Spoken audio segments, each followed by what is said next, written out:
Buenos días a todas y a todos. Vamos a comenzar la valoración del examen PIR que hicisteis ayer por la tarde. Lo colgaron tarde, así que bueno, pues nos ha tocado esta mañana madrugar a todos y ponernos a leer todas las preguntas. En una primera valoración, bueno, es un examen complejo, es un examen que en algunas preguntas la formulación no termina de ser todo lo precisa que al que está haciendo el examen le gustaría para poder descartar entre todas las opciones. Y bueno, desde un punto de vista cuantitativo sí que mantiene la estructura de las convocatorias previas, aunque se haya reducido el número. La mayoría de las preguntas están en las áreas nucleares, psicopatología, clínica, psicoterapias, evaluación infantil y salud, y luego el resto de preguntas pues a las áreas periféricas. Os comento cómo vamos a proceder y cómo vamos a hacer la dinámica en el examen, ¿no? Pues las vamos a hacer por bloques, intentaremos comentar pregunta por pregunta y para evitar tener que estar saliendo, cuando salga el profesor que se encarga de un bloque, por ejemplo infantil, pues harán todas las de infantil, aunque no sean correlativas. Vamos a trabajar con la versión 0, ¿vale? Sobre todo para aquellos que estéis utilizando alguna de las otras versiones, que sepáis que en los números nos vamos a referir a la versión 0 y una pequeña observación. Los porcentajes que tenéis en la transparencia que están al fondo no están del todo correctos, ¿vale? No os preocupéis que en la página web los vamos a actualizar y haremos los porcentajes exactos sobre cada asignatura. Como entre el miércoles y el jueves estará la plantilla definitiva la plantilla provisional de respuestas del Ministerio, lo que nosotros vamos a empezar a hacer ya desde hoy que hemos empezado es a preparar el comentario del examen para que lo tengáis cuanto antes y el informe de las posibles impugnaciones de algunas preguntas para que lo podáis utilizar, ¿vale? Entonces, como estamos trabajando en ello, no es necesario que a través del foro de respuestas de contenidos formuléis preguntas sobre esta convocatoria. Ya sabéis que el foro sigue estando abierto y disponible para dudas sobre contenidos, ¿vale? Todo lo que tiene que ver con el examen, como lo vamos a comentar detenidamente y vamos a preparar el informe de impugnaciones, lo tendréis también disponible, ¿vale?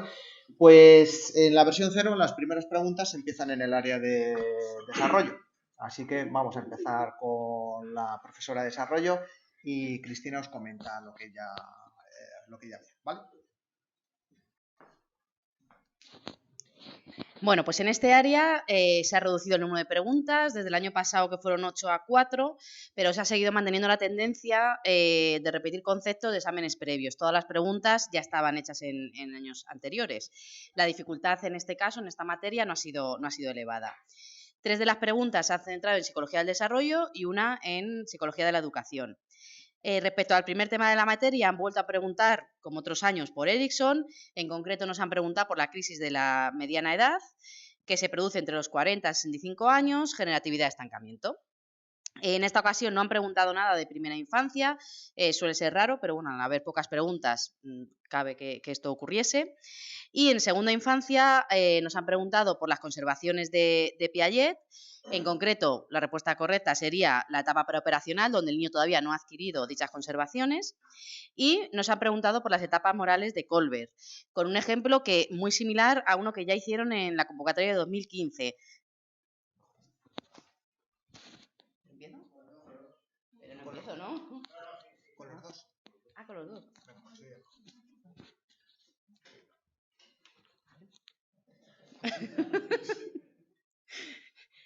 ¿Por dónde iba?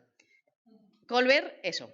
Han preguntado por las etapas morales de Colbert, en concreto con un ejemplo muy similar a uno que ya realizaron en la convocatoria de 2015 y cuya respuesta correcta es la etapa preconvencional. Tampoco ha habido ninguna pregunta de adolescencia ni tercera edad. Y en psicología de la educación han repetido la misma pregunta que el año pasado respecto al concepto de andamiaje, en concreto a su definición, como el apoyo del adulto al niño en ese aprendizaje que va realizando. Como se puede ver, por tanto, no ha habido esa heterogeneidad en todas las etapas evolutivas como hay en otras convocatorias, pero se siguen manteniendo autores claves como Piaget, Erickson y Colbert, que todos los años, en los últimos años, lo están preguntando. Todas las preguntas se pueden contestar de los manuales de CEDE y como referencias externas, pues de nuevo los clásicos de Bapalia, Palacios, Del Val y siempre los publicados por la UNED. Y ya. ¿Cuál es la 3? ¿Cuál es la 3? La de Ericsson. La que yo creo, vamos. Venga, pues... Patata caliente. Básica teníamos ahora, ¿no? Oye, me has pillado traición, no sabía que era la primera. Venga, continuamos con algunas de las preguntas de básica. Bueno, pues continuamos con Básica. La profe de Básica 1 no puede estar hoy con nosotros, pero nos ha mandado un pequeño informe, así que os leo lo que dice ella. Primero, en general, consideramos que se ha mantenido más o menos la proporción de preguntas que años previos, aunque es verdad que la dificultad, sobre todo en la primera parte, ha sido bastante más complejo que lo que venía siendo anteriormente. Os leo lo que dice Carmen. En cuanto al peso de la materia en el examen, hemos pasado de 4 a 5 en las convocatorias previas a 3, algo esperado teniendo en cuenta la reducción del número total de preguntas. En lo referente al contenido, este año es el primero que no se ha hecho ninguna pregunta en percepción. Se ha dado prioridad al tema de atención, plantean una pregunta sobre los experimentos clásicos, la técnica del sobreado de Cherry, la 165, y consideramos que la respuesta más correcta es la número 4, cambio de voz, ya que es la característica más superficial del estímulo, aunque en algunas referencias que hemos encontrado se describe también la detección de cambios en el idioma, que sería la respuesta número 1, por lo que propondremos la impugnación de esta pregunta. También se ha preguntado sobre la teoría de 2012 de reglas atencionales de Posner y Petersen, que ya apareció en el examen el año pasado, y la respuesta que considera correcta es la número 1, la pregunta 166. La otra pregunta de Básica 1 se incluye dentro de las teorías cognitivas de la emoción, concretamente la teoría de Nico Fritja, que propone 12 leyes de la emoción. En el examen pregunta específicamente por la ley del interés, así que la respuesta correcta sería la 1. En la parte de Básica 2 hemos tenido un total de 4 preguntas, que también conserva un poco la proporción, pero es verdad que la distribución de los bloques ha sido totalmente diferente. Este año han caído 2 preguntas de pensamiento, solo una de aprendizaje y una de memoria. De pensamiento ha caído la número 7 sobre heurísticos, que bueno, claramente la respuesta correcta es la 2, el heurístico de disponibilidad es la definición como tal, un buen ejemplo. La pregunta número 8 habla de esquemas del self, que lo damos en pensamiento. Es verdad que es así la que puede ser más confusa, porque no es una cosa que haya caído muy frecuentemente, pero lo tenemos en el material. Y la respuesta que hemos considerado correcta es la número 4, porque bueno, es la que recoge una respuesta completamente correcta. Se podría dudar con la número 1, porque sí que es verdad que habla de que los esquemas personales afectan a la velocidad de procesamiento, pero dice que no influyen en la memoria o recuerdo, y sí que lo personal influye mucho. Luego, la 164 habla sobre el condicionamiento de la tolerancia, que también lo tenemos en el material de clases, y la respuesta que consideramos correcta es la número 4, que los estímulos del entorno generan una respuesta complementaria que protege la homeostasis del organismo. Y por último, la 167 también pregunta por algo que ha venido cayendo otros años, que es el modelo de especificidad de codificación de Turbin, y la respuesta que consideramos correcta es la número 4. En general, eso, un examen complejo, sobre todo en la parte básica 1, y preguntando cosas que no era lo esperable, pero preguntas que sí que teníamos en el material. Gracias, Irene. Bueno, pues vamos con personalidad, que sería lo que se diría. Bueno, de personalidad hay una pregunta más que el año pasado, porque tenemos 10 y una de reserva. Y las preguntas, bueno, pues la formulación sobre todo un poco más, ¿no? En algunas un poco más rebuscado, ¿no? De lo que estamos acostumbrados en las últimas convocatorias, que eran preguntas del modelo, del autor o de la teoría, bastante de concepto y muy literales, ¿no? Bueno, la pregunta 5 ahora del alocentrismo e idiocentrismo, ¿vale? Nosotros lo vemos en personalidad. Bueno, es una revisión de un autor, pero los conceptos de idiocentrismo y alocentrismo son los clásicos de ustedes que le vemos, y la respuesta es clara, ¿no? Que es la 1. Los sujetos idiocéntricos tienden a la dominancia, son mucho más competitivos, ¿no? Es propio de las sociedades individualistas, y los alocéntricos son más, tienen niveles más altos de conformidad a las normas sociales. La siguiente pregunta es la 9, ¿vale? Que es de diferencial. Y es una definición de un tipo de covariación entre genes y ambiente. Te preguntan por cómo se llama la covariación cuando tanto, y esa palabra es clave, ¿sí? Es específico del clave, tanto el genotipo como el ambiente, que favorece naturalmente el desarrollo de ese genotipo, lo proporciona los padres, ¿vale? Y eso es un patrón de covariación pasivo, ¿vale? Que es la 3. La 10, bueno, pues es una aplicación, ¿vale? Con un ejemplo del modelo de cúbico del intelecto de Guilford. ¿vale? Esto ya lo habían preguntado en el año 2012 con un ejemplo, pues han vuelto a recurrir a los ejemplos, que a veces nos agobian, pero bueno, es fácil, ¿no? El ejemplo, tienes que clasificar según la teoría de la inteligencia de Guilford una operación mental concreta, en este caso que le digas a un niño que te cite todos los animales mamíferos que conoce, ¿vale? Pues esto es producción convergente semántica, ¿vale? Bastante fácil, es como un contenido semántico, los animales mamíferos, ¿sí? Tiene significado, ¿no? El término, y es producción convergente, pues tienes que dar una lista, ¿no? De todo lo que conoces.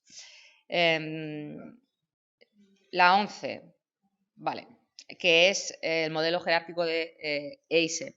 Vale, sobre Eysen normalmente estamos acostumbrados a que pregunten bases biológicas, ¿no? Porque es lo específico del modelo. Y ahora nos han hecho una pregunta como mucho más teórica, ¿no? Que son los niveles dentro del sistema jerárquico, con un ejemplo también, ¿no?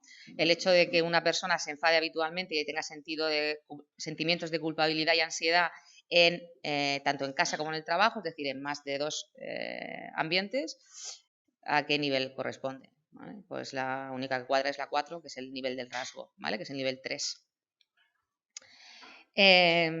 La 12, bueno, te preguntan sobre la estabilidad de la personalidad a lo largo del tiempo, ¿vale?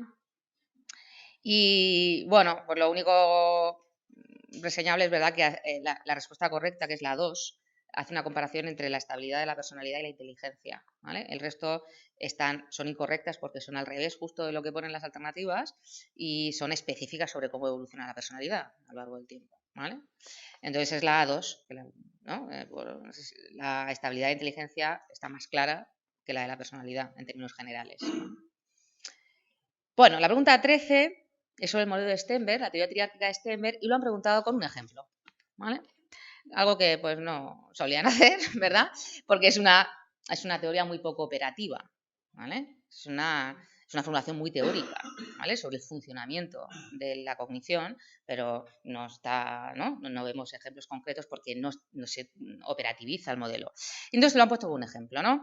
Que mientras estudias con la ventana abierta, oyes una canción, tu mente se traslada al verano, a la última fiesta, la conociste a alguien, y tu mente se va de una imagen a otra y cuando te das cuenta han pasado 10 minutos.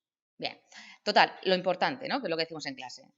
Te ponen ahí un rollito y luego te dicen, este proceso refleja según el modelo de Stenberg. Entonces, la única opción, que en mi opinión me parece válida, es la 1, que es que te está reflejando cómo operan lo que Stenberg llama componentes o procesos fundamentales de información. Ya está. ¿Vale? La 3 y la 4 que te ponen a asociar funcionamiento de memoria auditiva, capacidad auditiva y atención focal, pues yo entiendo que puede ser confuso porque están hablando de procesos cognitivos específicos, pero esto no se ajusta al modelo general de Stenberg, que es un modelo mucho más generalista, que no se meten tanto. O sea que, en mi opinión, es la 1 claramente. ¿Vale? La 14, bueno, la 14, menos mal, tal cual, inteligencia cristalizada y fluida de siempre, y la edad, ¿no? Cómo evolucionan, pues la 1 claramente, ¿no? A partir de la edad en que alcanzan el máximo nivel ambas, pues la inteligencia fluida tiene un declive mucho más pronunciado que la cristalizada. La 15 también es literal, gracias a Dios. El modelo de 5 grandes de Coste-Marray, ¿a qué dimensión pertenece la impulsividad? Que es una pregunta que han hecho varios años, además, la misma, al neuroticismo, que es la respuesta 1. En el modelo de los 5 grandes, la 16, hay una dimensión de personalidad cuyos niveles medios aumentan consistentemente a lo largo del ciclo vital, también lo sabemos. Son 2, ¿no? Que es el patrón de cambio de segundo orden que vemos en clase, que es la responsabilidad y la afabilidad, y solo te ponen una de las 2, pero bueno, la responsabilidad está, o sea que es esa, ¿vale? Y la pregunta 17, con relación a las causas de las diferencias individuales, también es muy fácil, ¿no? Porque es una definición que es la heredabilidad amplia, por la proporción de varianza fenotípica que explica toda la varianza genotípica, ¿vale? Y luego la de reserva de personalidad diferencial es el modelo de los estratos, ¿vale? De Carroll.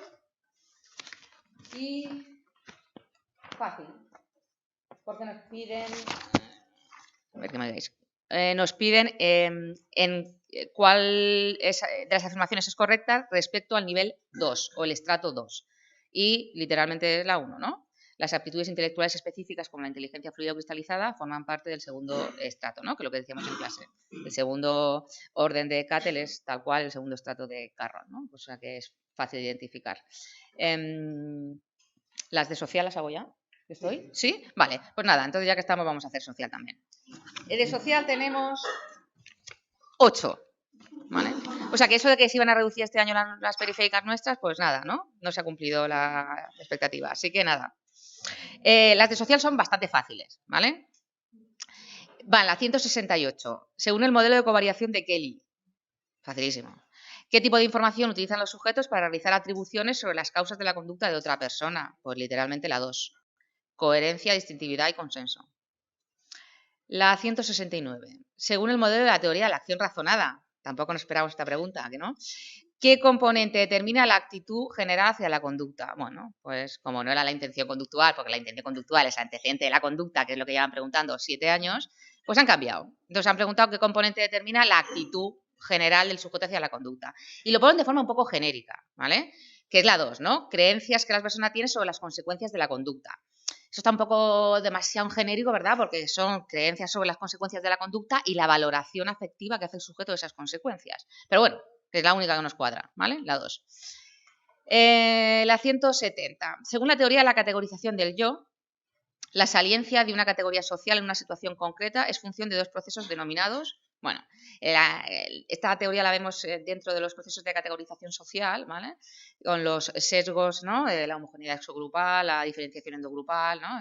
La tendencia a favorecer sistemáticamente al endogrupo en comparaciones sociales. Y decíamos que variables que influyen en que eso afecte más o menos a la hora de hacer juicios sociales, pues sería la accesibilidad a esa información, ¿vale?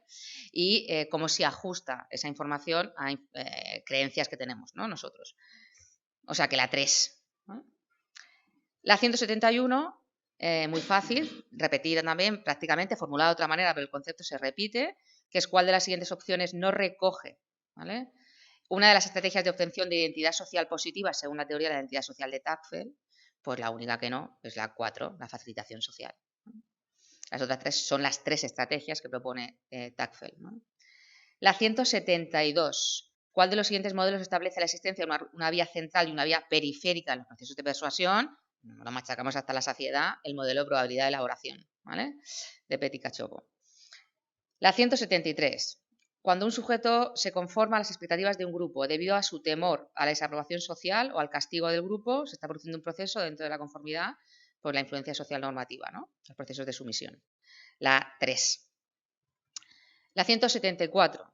¿Cuál de los siguientes no es un factor que favorece la aparición del denominado pensamiento de grupo según el modelo de Harris? El año pasado volvieron a preguntar, así que esto está repetido prácticamente, formulado de otra manera.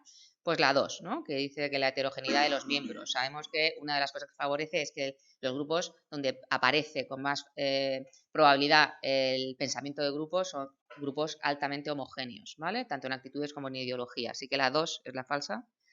Y la 175. ¿Cuál de los siguientes no es un paradigma de investigación sobre disonancia cognitiva? O sea, esta es esa chupada, ¿vale? Porque el que no está, los otros 3 son tal cual literales como lo vemos en clase, el que no estudia disonancia cognitiva es el 3, el paradigma adaptación-nivel. Así que en general, pues como os digo, no se han reducido el número de preguntas y sobre todo en la parte de personalidad diferencial a mí me ha chocado el preguntar con ejemplos, ¿no? O con un formato de preguntas en las que, bueno, tienes que hacer una inferencia personal sobre la teoría respecto a al formato que venían usando, ¿vale?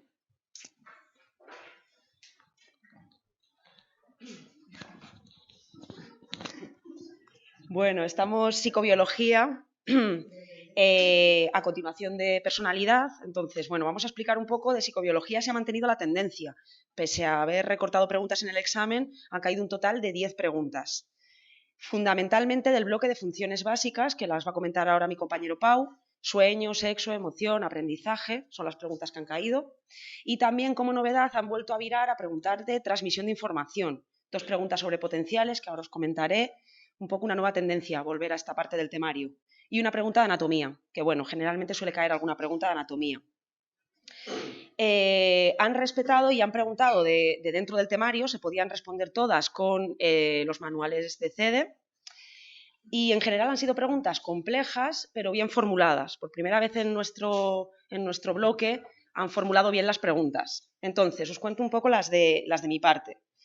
La 19, principal vía eferente de la formación hipocampal, la opción de respuesta correcta es la 3, el fornix, ¿vale? Fornix o trígono. Luego la 24, que aquí pasamos a las de transmisión de información, las proteínas responsables de producir y mantener estables las concentraciones de sodio, potasio a ambos lados de la membrana y por tanto de asegurar la estabilidad del potencial de reposo y permitir el futuro potencial de acción se están refiriendo a las bombas de sodio-potasio. Es la definición tal cual que decimos en clase. Y por último la 25, en la transmisión sináptica, para que se libere con éxito el neurotransmisor en el espacio sináptico, es necesario, la opción de respuesta correcta sería la 2, que se abran los canales de calcio controlados por voltaje y entre el calcio en el botón terminal, liberándose el neurotransmisor.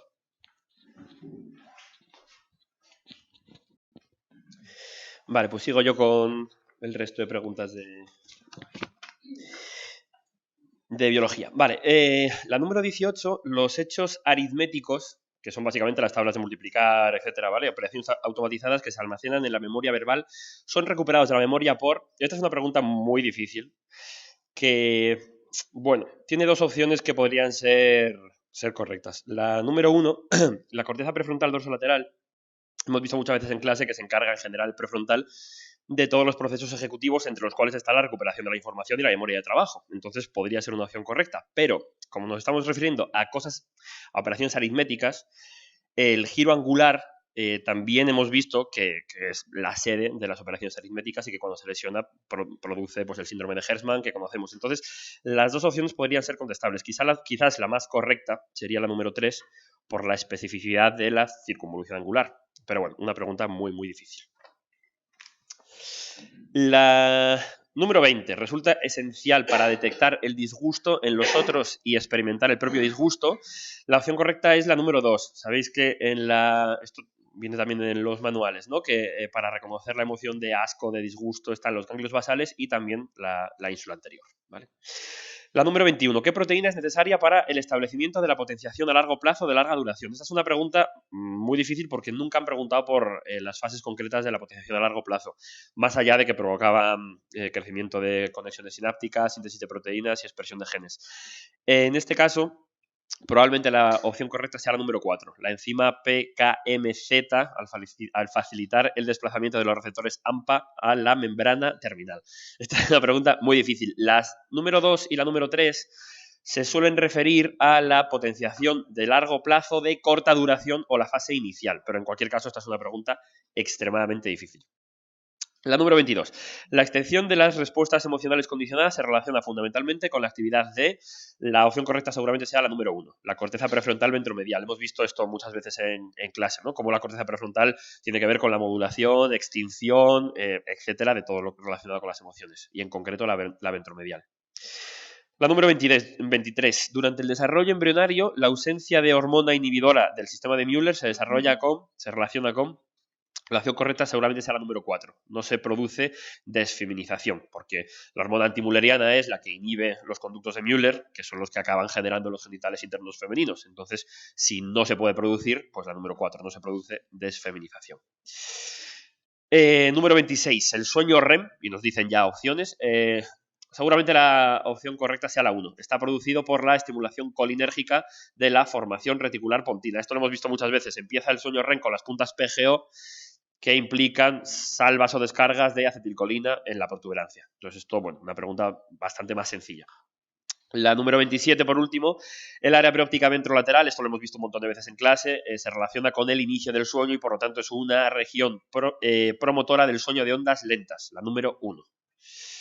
Vale, ¿paso a salud? Sí. Vale, paso a salud. Venga.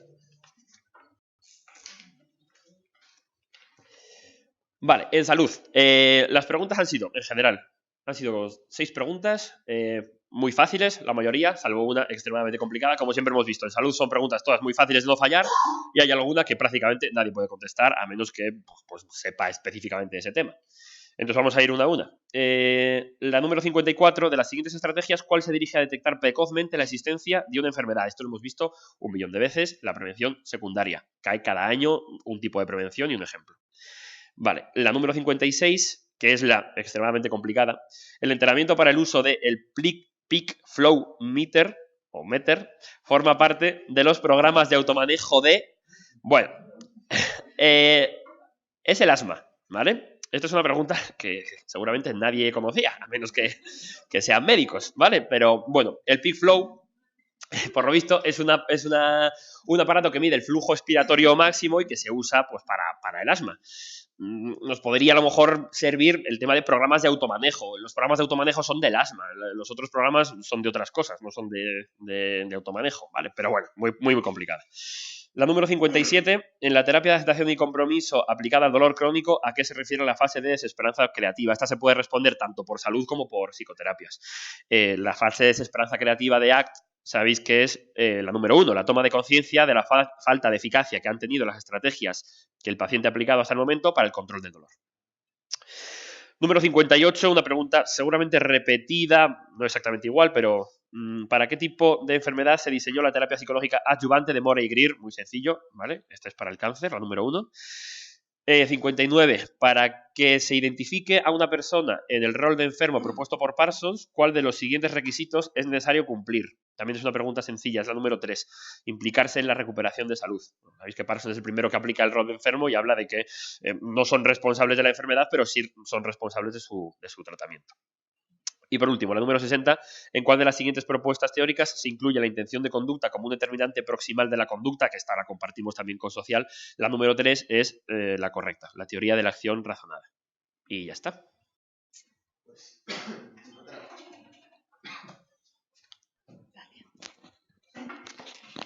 Bueno, pues empezamos con psicoterapias 1. El año pasado 2, este año 3 preguntas. Teniendo en cuenta que ha disminuido el número de preguntas, pues el porcentaje ha subido a 1,7%. Luego otra cosa también que quedó pendiente del año pasado, que os dije que como Minuchin había muerto en octubre de 2018, yo pensaba que le iban a hacer un homenaje en forma de pregunta, no llegó y este año sí ha llegado.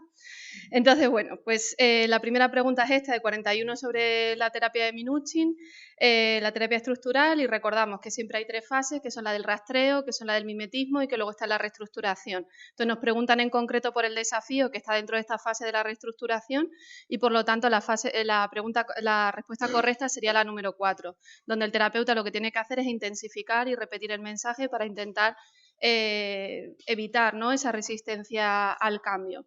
Las otras opciones se pueden descartar. La primera porque cuando está en la posición de cercanía es la fase de mantenimiento. La segunda porque nunca va a buscar límites rígidos, sino que los límites tienen que ser claros y flexibles. Y la respuesta número 3 no puede ser porque nos están hablando de una ordalía o de pacto con el diablo. Después, la pregunta más fácil de las 3 es la pregunta del modelo de trasteórico Prochaska y Di Clemente, donde preguntan que en qué fase estaría una persona que evalúa la posibilidad de cambiar, que sería la fase de contemplación. Recordad que la tendencia en las últimas convocatorias es a preguntar de integradora y de sistémica, y esto es lo que ha pasado. Han preguntado 2 preguntas de integradora, una de sistémica, y bueno, compartida con clínica de la terapia interpersonal para depresión, también ha habido como 2 o 3 preguntas más. Y por último, la pregunta sí que sería un poquillo más complicada y que requeriría más como de razonar y de descartar, es la pregunta 61 sobre Jerome Frank, sobre los factores comunes. Sabéis que siempre estamos viendo los 6 factores comunes que aparecen en el Feisas y Miró, que es el manual de referencia que han utilizado siempre hasta ahora, pero justo en esta pregunta pues nos preguntan por 4 factores comunes de Jerome Frank y nos descolocan un poco. Entonces, bueno, dentro de las 4 opciones de respuesta dudaríamos probablemente entre la 1 y la 4. La 1, que sería el ritual o procedimiento que requiere una participación activa por parte del terapeuta y cliente, que eso está recogido dentro de la bibliografía que tenemos en el manual de Rojí, en la introducción a los tratamientos psicodinámicos, experienciales, constructivistas, sistémicos e integradores del 2013, pues ahí sí que aparece que la cuarta variable a tener en cuenta sería el ritual, que requiere la participación activa por parte del paciente y del terapeuta, creyendo que es el medio para restaurar la salud del paciente. Es verdad que con respecto a la opción 4, la opción 4 de factores del terapeuta, pues Jerome Frank y Frank en 1991 también hacen una clasificación de factores del paciente, factores del terapeuta y factores del vínculo, donde algunas sí que están en esa opción de respuesta, como son la directividad o la empatía, pero ni la autoridad ni la aceptación positiva incondicional aparecen. Sabemos que la aceptación positiva incondicional es de Rogers tradicionalmente, entonces por eso descartaríamos la opción 4 y nos quedaríamos con la 1. Ahora ya pasamos con psicoterapia 2.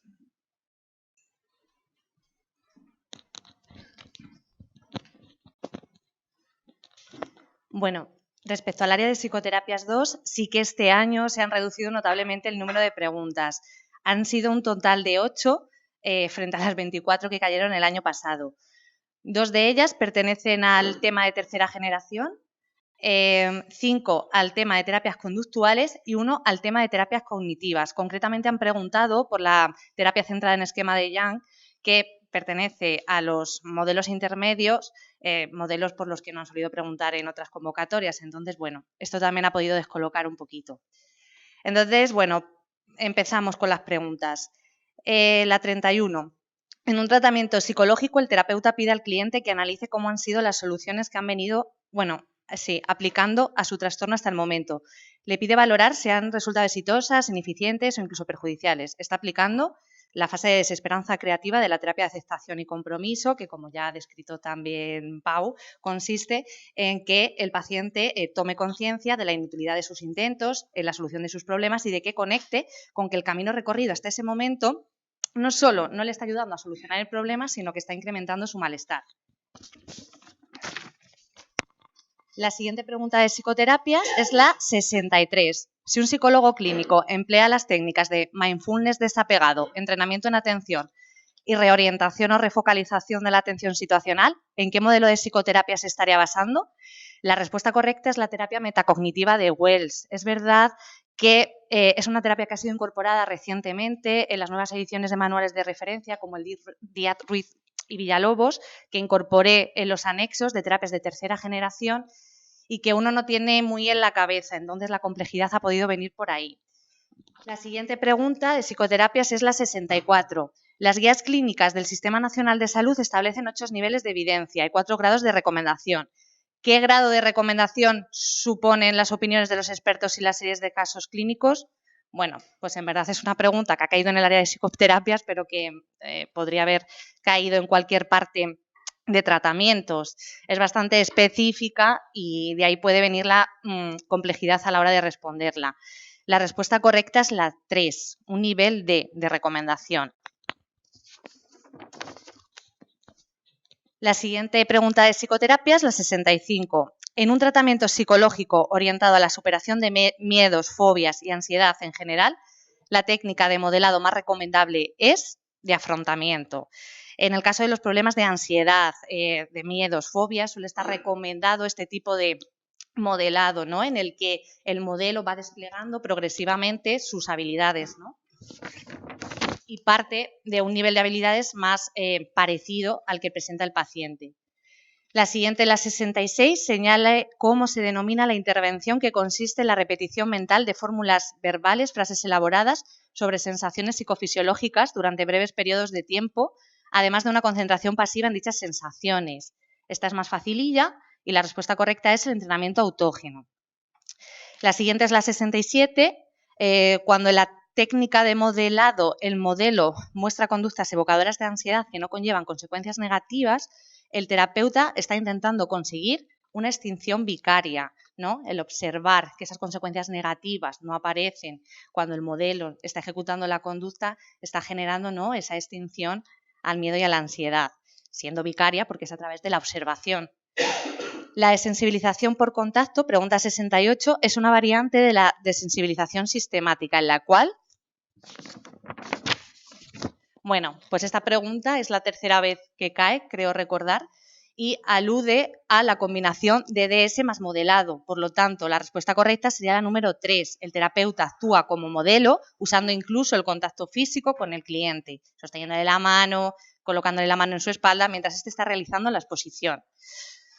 Y bueno, ya para finalizar, con la parte de psicoterapias 2 tendríamos la pregunta 183. Un terapeuta intenta abordar una depresión crónica mediante la terapia centrada en los esquemas desarrollados por Young.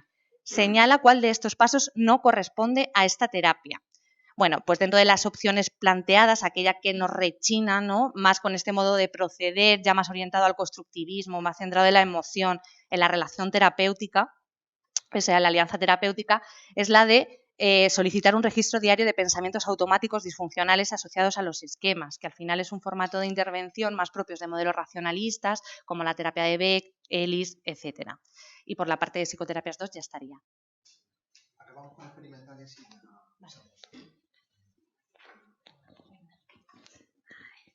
Bueno, buenos días a todos. En cuanto al área experimental, supongo que ya habréis visto que en la tónica del año pasado las preguntas siguen siendo difíciles. Para mi gusto este año más difíciles todavía, aun siendo una asignatura que ya sabéis periférica, parece que están complicando todavía más, sobre todo las de la parte de estadística.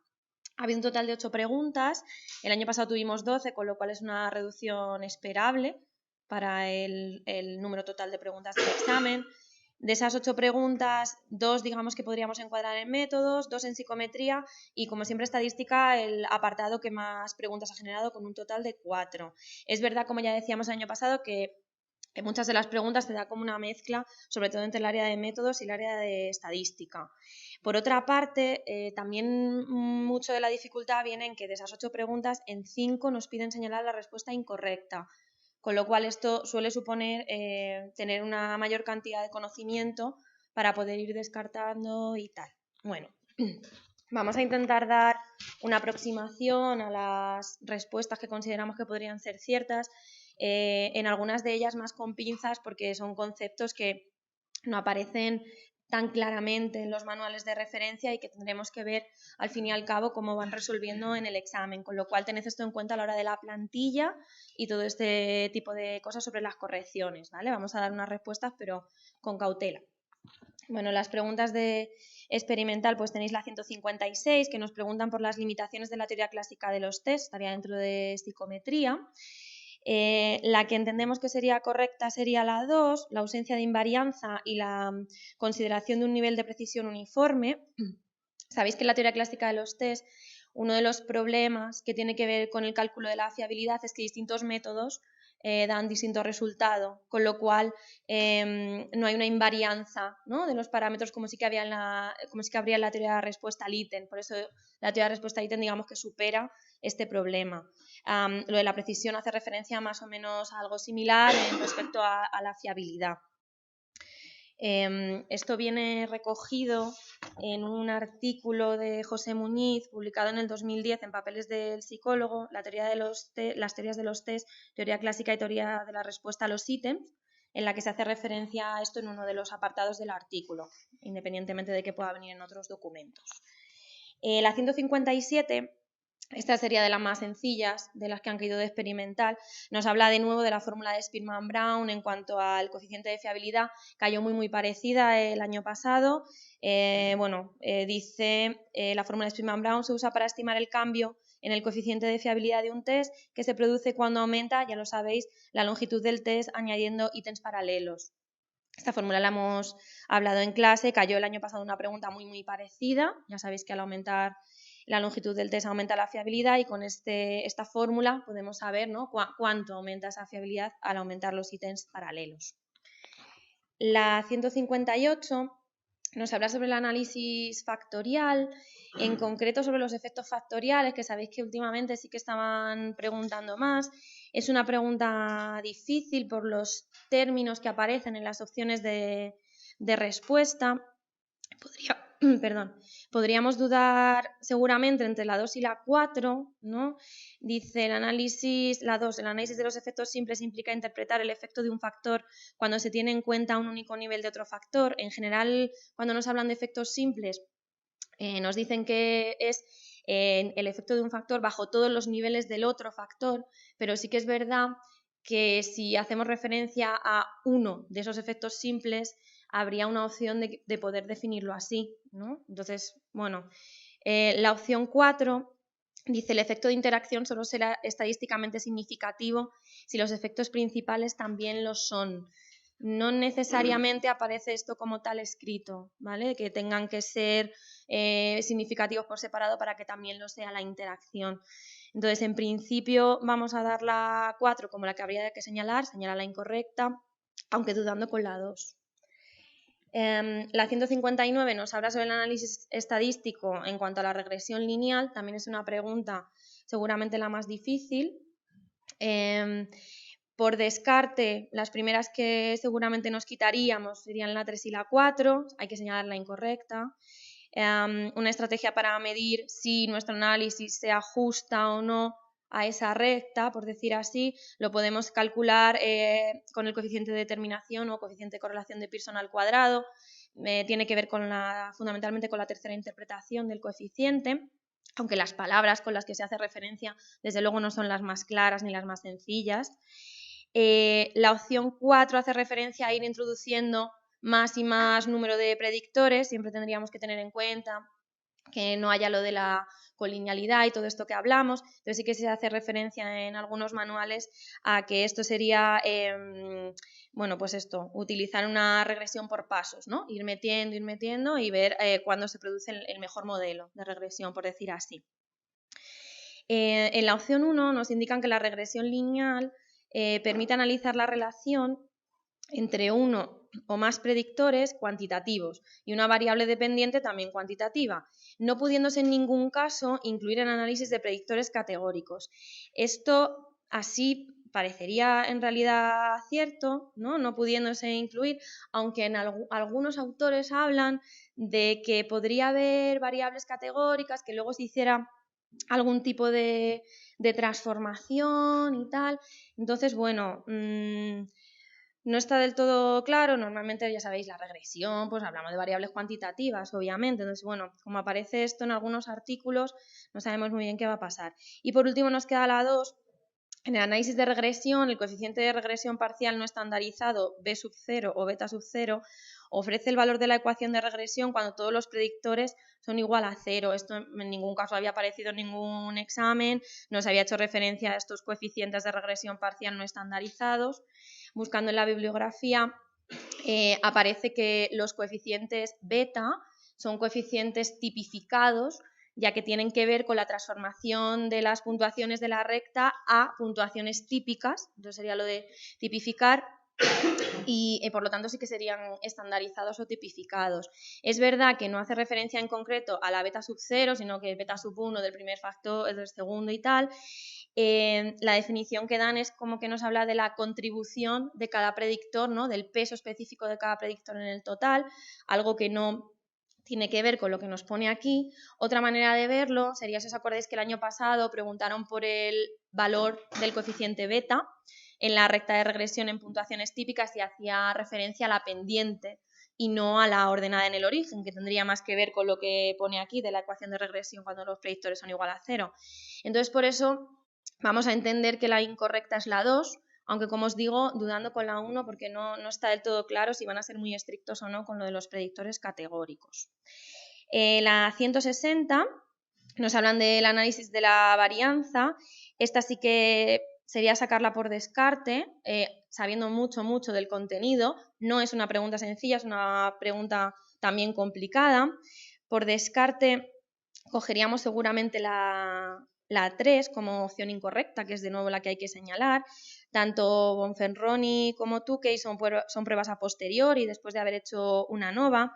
Es verdad que la especificación de si es por pares o si permite comparaciones múltiples, desde luego no es algo que se comente de manera general, pero sí que en manuales de referencia, en lugares muy concretos, sí que se indica que, bueno, que Tukey es por pares y la otra sirve para comparaciones múltiples, siempre que hayamos hablado de medias previamente planificadas, comparaciones previamente planificadas.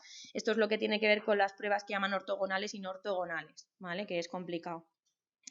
En la opción 4, si recordáis, los que habéis venido a clase, decíamos que la prueba de Wells, ¿verdad?, se recomienda cuando sabemos que estamos incumpliendo el supuesto de homocedasticidad. Y en una de las opciones de pregunta de la última convocatoria nos ponía que la de Brown-Forsythe también la podíamos utilizar aunque no era específica. Si os acordáis, esto tenía que ver con que la de Brown-Forsyth era la más robusta. Entonces decíamos, vale, no es específica para cuando se incumple, como la de Welch, pero al ser muy robusta varía muy poco su resultado. Entonces, por eso en la pregunta del año pasado la habían dado como cierta, entendemos que este año también la darán como cierta, por lo tanto, vamos a proponer que seguramente la incorrecta sea la 3. La 161 han puesto algo poco frecuente, una manera de preguntarla poco frecuente en el examen de experimental. Nos pone un ejemplo de un tipo de diseño. La verdad es que el ejemplo es bastante claro para identificar el diseño del que se trata. Ya lo sabéis, es un diseño de discontinuidad en la regresión, muy parecido a como lo explicamos en clase. Al ser un diseño de discontinuidad en la regresión, pues sabéis, ¿no?, que es un diseño cuasi experimental. Pretest, posttest con grupo de control, ¿vale? La regla de asignación lo hemos repetido hasta la saciedad, no aleatoria, pero sí conocida. Es verdad que entre la 3 y la 4, ¿verdad?, uno podría dudar, pero si os fijáis en el esquemita, tal cual lo tenemos en clase de los diseños cuasi experimentales, está dentro de los diseños con grupo control y separado de los diseños con grupo control no equivalente, que serían el pretest, posttest con grupo control no equivalente y el de cohortes. Han ido un poco a lo muy detallado, esa es la verdad, entre la 3 y la 4, pero bueno, es cierto que sí que aparece. En los diseños de investigación de psicología igual, indique la incorrecta. Constantemente nos ponen enunciados en los que tenemos que indicar la incorrecta, tenemos que saber sobre todas las opciones. Entendemos que en este caso van a dar como incorrecta y por lo tanto la que habría que marcar la 1. El diseño de bloques tiene como objetivo, entre otros, el análisis de la interacción entre la variable de tratamiento y la variable de bloqueo.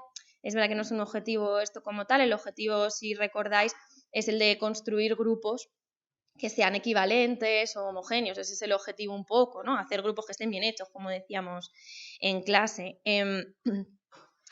Luego nos quedaría también la 163, en lo que respecta a la validez de la conclusión estadística. Esto lo ponen en el enunciado, si os habéis fijado en los últimos años, para hacer referencia a preguntas de mezcla entre métodos y estadística. Ponen ahí validez de la conclusión estadística y ya empiezan a poner distintas opciones.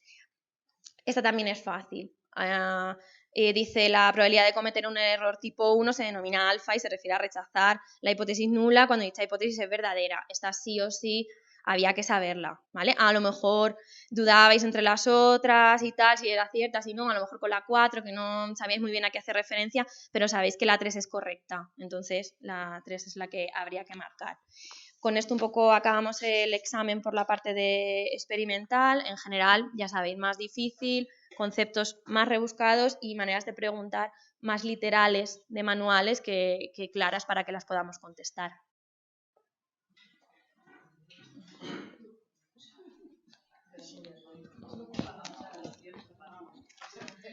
Bueno, empezamos con infantil. En infantil hay 23 preguntas, se mantiene la proporción respecto a lo que solía ser habitual, hay menos preguntas, pero bueno, como ha habido un recorte, se mantiene la proporción. Y también se mantiene la tendencia que de la segunda parte haya más preguntas que de la primera parte, de neurodesarrollo. Más o menos hay 6-7 de la primera porque hay una que pide un diferencial entre una y otra, y luego son 16 y 17 de la segunda. En líneas generales hay como unas pocas preguntas muy fáciles y repetidas, pero en general es más difícil. Hay preguntas de relacionar conceptos incluso con otras áreas y preguntas muy rebuscadas, aunque son de los manuales de siempre, son como muy concretas. Las vamos a ir viendo. Pues la pregunta 69 habla de los miedos evolutivos normales en niños. Esta es la quinta vez que preguntan por miedos, pero es la primera vez que preguntan por esta clasificación, que es la clasificación de Morris, porque hasta ahora siempre habían preguntado por la de Valiente y Sandin. Entonces, la 69, la correcta es la número 4, ¿de acuerdo? Porque no corresponden a ese tramo de edad esos miedos. Esos miedos son de niños más mayores, de 12 a 18 años. Esta clasificación sí que está en el manual de CD, pero es la primera vez que preguntan por ella y no es igual que las demás clasificaciones que hay. La número 70 preguntan por el EMDR en niños. La correcta es la número 1. Tanto Marino Pérez como Comeche ponen ejemplos de estudios hechos de esta técnica en población infantil y aluden a que se sigue el mismo protocolo que en adultos, por lo tanto no hay duda. La 71, escenificaciones emotivas. Esta pregunta estuvo prácticamente igual el año pasado y se anuló, se impugnó, porque había dos alternativas que podían ser correctas. En este caso no hay dudas Y la correcta es la número 1. Los 3 componentes de exposición en vivo, modelado participante y práctica reforzada. ¿Vale? Bien. En la 72 hablan del tratamiento de la encopresis. La correcta es la número 2. Se basa fundamentalmente en condicionamiento operante, ¿no? La técnica que más se utiliza es el refuerzo positivo y por tanto sería la esencial, seguida por hábitos de defecación y en último lugar el biofeedback. Las 73 preguntan por la inversión del hábito y aquí hay 2 que pueden ser correctas, porque la 1, inversión del hábito para tics, es una pregunta que han puesto varias veces y es correcta, pero la 3, indicada para el TOC infantil, hay autores que también hablan de esto. Por lo tanto, la más correcta y la que tiene más estudios sería la 1, pero no sería raro que mucha gente hubiera contestado la 3 y tratara de anularla. ¿De acuerdo? 74. ¿Cuál de las siguientes técnicas está dirigida a trabajar con la impulsividad en niños? Es la técnica de la tortuga. Pregunta repetida, prácticamente igual en el año 2016. Bueno, vamos con la 75, que aquí relacionan conceptos que serían de psicología evolutiva con terapia cognitiva en niños, porque preguntan que según el modelo ABC, en terapia cognitiva en niños y adolescentes y los estadios de Piaget, ¿cuál sería la correcta? Aquí hay cierta discrepancia entre autores porque, por ejemplo, Comeche señala que ya en las operaciones concretas se puede trabajar con niños con terapia cognitiva, que pueden razonar, que hay un razonamiento lógico suficiente para entender motivaciones y tenemos ejemplos, como por ejemplo el programa Acción para Depresión, que hacen reestructuración cognitiva siguiendo de forma muy protocolizada el ABC en niños entre 8 y 13 años.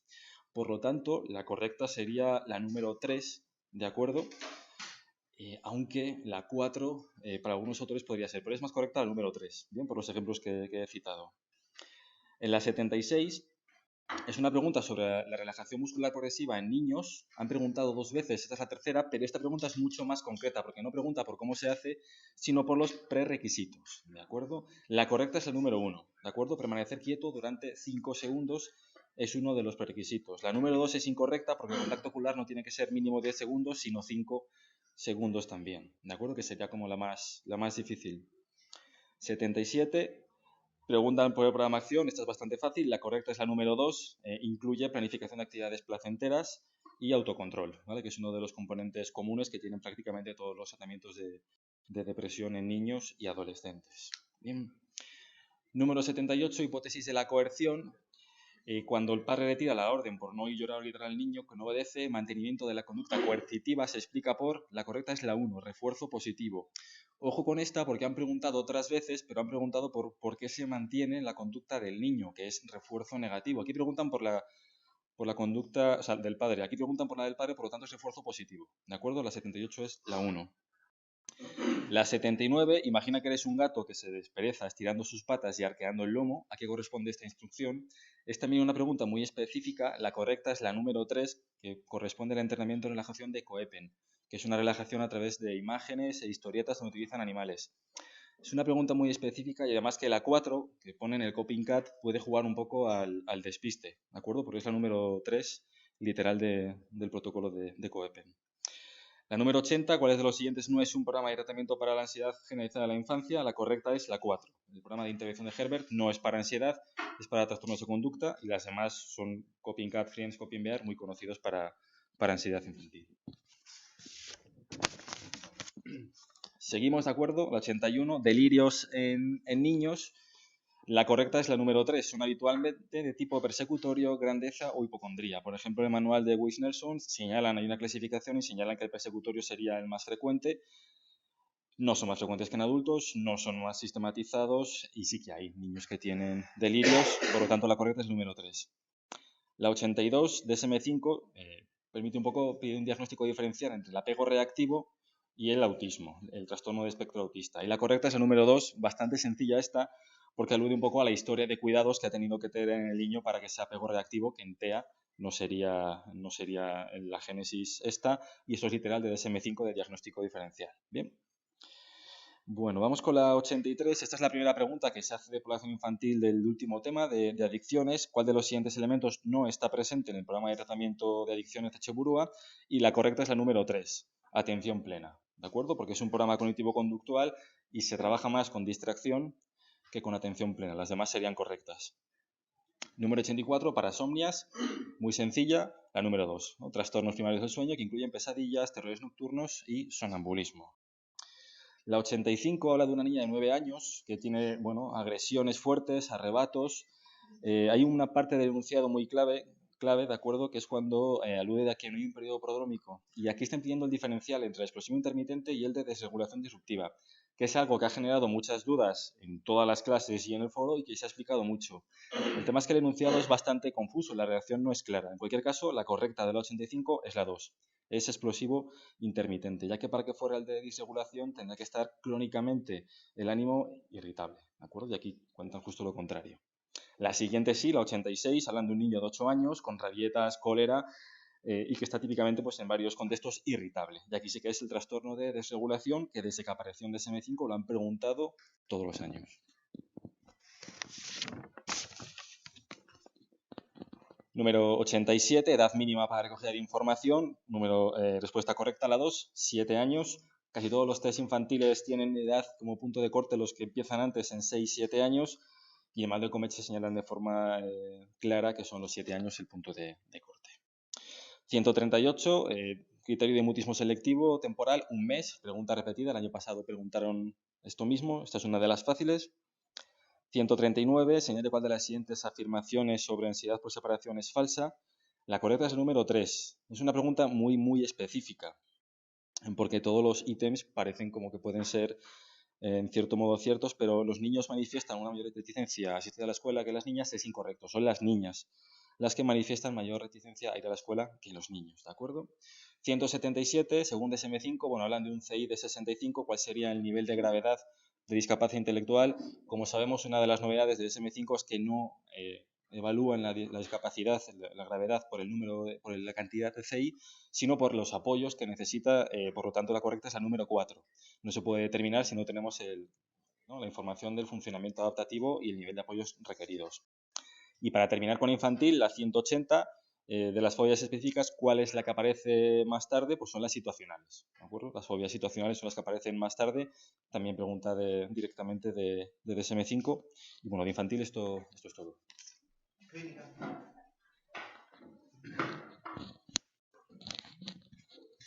Bueno, pues vamos con Clínica 1. Respecto a esta asignatura, han caído un total de 7 preguntas, aunque alguna otra que hemos incluido en otro bloque también se podría haber contestado desde esta asignatura. Ninguna pregunta de los temas 1 y 2, trastornos neurocognitivos, como ya veníamos anticipando, porque bueno, en los últimos años no han preguntado nada y todas las preguntas son sobre el tema 3, trastornos relacionados con sustancias y otras adicciones. Además, han preguntado por áreas repetidas también de otros años, por autores conocidos, Marlatt y Gordon, Miller y Rolnick, y algunas preguntas, de hecho, se han repetido. Entonces, tendríamos, por ejemplo, en la versión 0, la pregunta 40, preguntan por Marlatt y Gordon en su modelo de prevención de recaídas, en concreto por el efecto de violación de la abstinencia. La respuesta correcta sería la 1, disonancia cognitiva, pero según estos autores, lo que puede explicar el paso de una caída a una recaída, recordad que era este efecto de violación de la abstinencia que tenía 2 elementos cognitivo-afectivos, que serían la disonancia cognitiva, respuesta correcta, y la atribución personal a factores internos, estables y globales. Cabría a lo mejor un poco de duda con la respuesta 3, pero esto sería el restablecimiento del consumo adictivo, sería un poco la consecuencia de este efecto de violación de la abstinencia, ¿vale? Yo considero que están preguntando por esto, ¿no? Por los elementos del efecto del EVA, del efecto de violación de la abstinencia. Luego tendríamos la pregunta 62, que pregunta por la entrevista motivacional de Miller y Rolnick, y tendríamos como opción correcta la 1. Aquí es donde podemos haber dudado también, porque el enunciado pregunta por los 4 procesos que componen la entrevista motivacional y hay alguna pregunta que se refiere a los principios. Por ejemplo, la 3, ¿no? Que habla de la empatía, el desarrollo de la discrepancia, pero hay una palabra que es discusión que nos podría llevar a descartarla, porque precisamente uno de los principios es no confrontar ni argumentar, evitar discutir. La respuesta 4, por ejemplo, también la podríamos descartar por la palabra convencer, porque hablamos en entrevista motivacional que la filosofía es pues, no persuadir, no intentar convencer, con lo cual quedaría la respuesta 1 como correcta, que es el vínculo y cuidado del paciente, definir un objetivo, evocar la motivación, potenciarla y acordar un plan, desarrollar el compromiso. Vale. Luego tendríamos la pregunta 118, que pregunta por cuál es el principal sesgo cognitivo del jugador patológico, ¿vale? Está preguntando por los estudios de Labrador. Es verdad que la ilusión de control se había considerado frecuentemente pues, como que aparecía en el juego, pero Labrador en los estudios encontró que aparecía en no jugadores cuando jugaban. Y en sus estudios parece que los sesgos cognitivos que más se daban en jugadores patológicos eran el azar como proceso autocorrectivo, las predicciones, la personificación de la máquina, con lo cual la respuesta correcta sería la 4. La idea de que cuanto más se juega hay más posibilidades de ganar. Y esto se refiere al azar como proceso autocorrectivo. ¿Vale? Es decir, esa idea de que el resultado de las primeras jugadas influye en las siguientes, de esto hemos hablado en clase, que si juego el tiempo suficiente recuperaré mis pérdidas, ¿vale? Entonces estaría claro que la respuesta es la 4 también. Luego, respecto a las sustancias, preguntan por las anfetaminas. A ver, preguntan por... Un momento.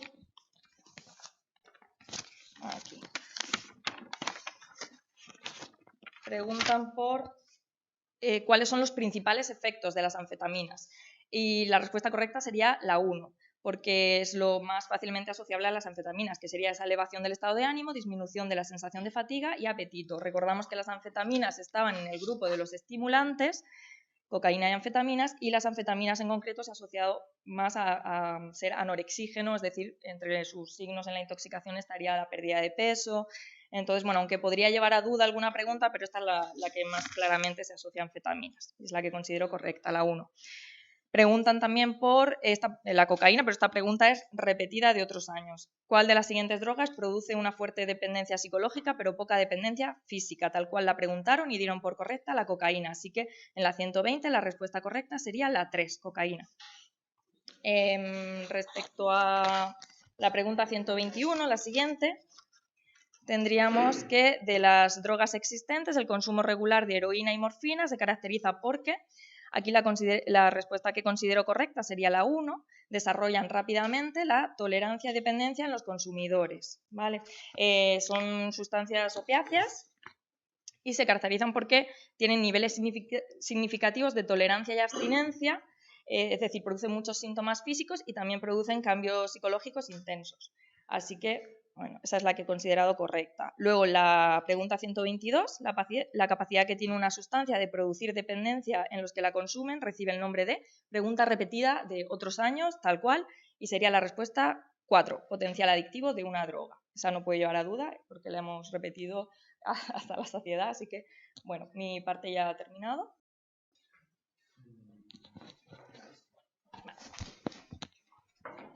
Bueno, voy a seguir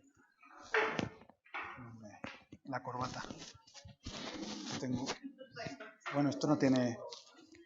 Hombre, que tengo muchos papeles. Bueno, tengo muchos papeles y tengo muchas preguntas.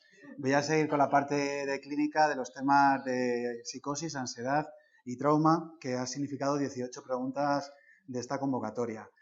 Es un número alto, pero supone una disminución respecto a convocatorias anteriores, bueno, que parece bastante esperable en relación con el número de preguntas de esta convocatoria. Sobre todo en psicosis y en ansiedad, dan ganas de cambiarle nombre a la asignatura de clínica y llamar algo así como antiguamente conocida como clínica, actualmente tratamientos clínicos y otras cosillas. En la parte de psicosis, 8 preguntas, 7 han sido de tratamientos y solo una sobre criterios diagnósticos, en concreto el especificador del trastorno esquizofreniforme de buen pronóstico, que ahora pasaremos a comentar. Y en la parte de ansiedad, de las 7 preguntas que ha habido, 4 también han sido de tratamientos y 3 se han centrado en características fundamentalmente del DSM y del DSM-5. En el trauma han estado más repartidas, una de tratamientos, una de criterios y una de modelos teóricos. Bueno, voy a ir comentando las preguntas que en cuanto a la dificultad han sido bastante complejas en esta parte de clínica, comparándolas con las últimas convocatorias, sobre todo porque ha habido preguntas sobre líneas terapéuticas muy recientes y muy modernas que no aparecen en los manuales de referencia, sino que aparecen en publicaciones muy específicas o publicaciones muy recientes de apenas unos meses, ¿no? Que bueno, ahí ha habido alguna pregunta que vamos a comentar.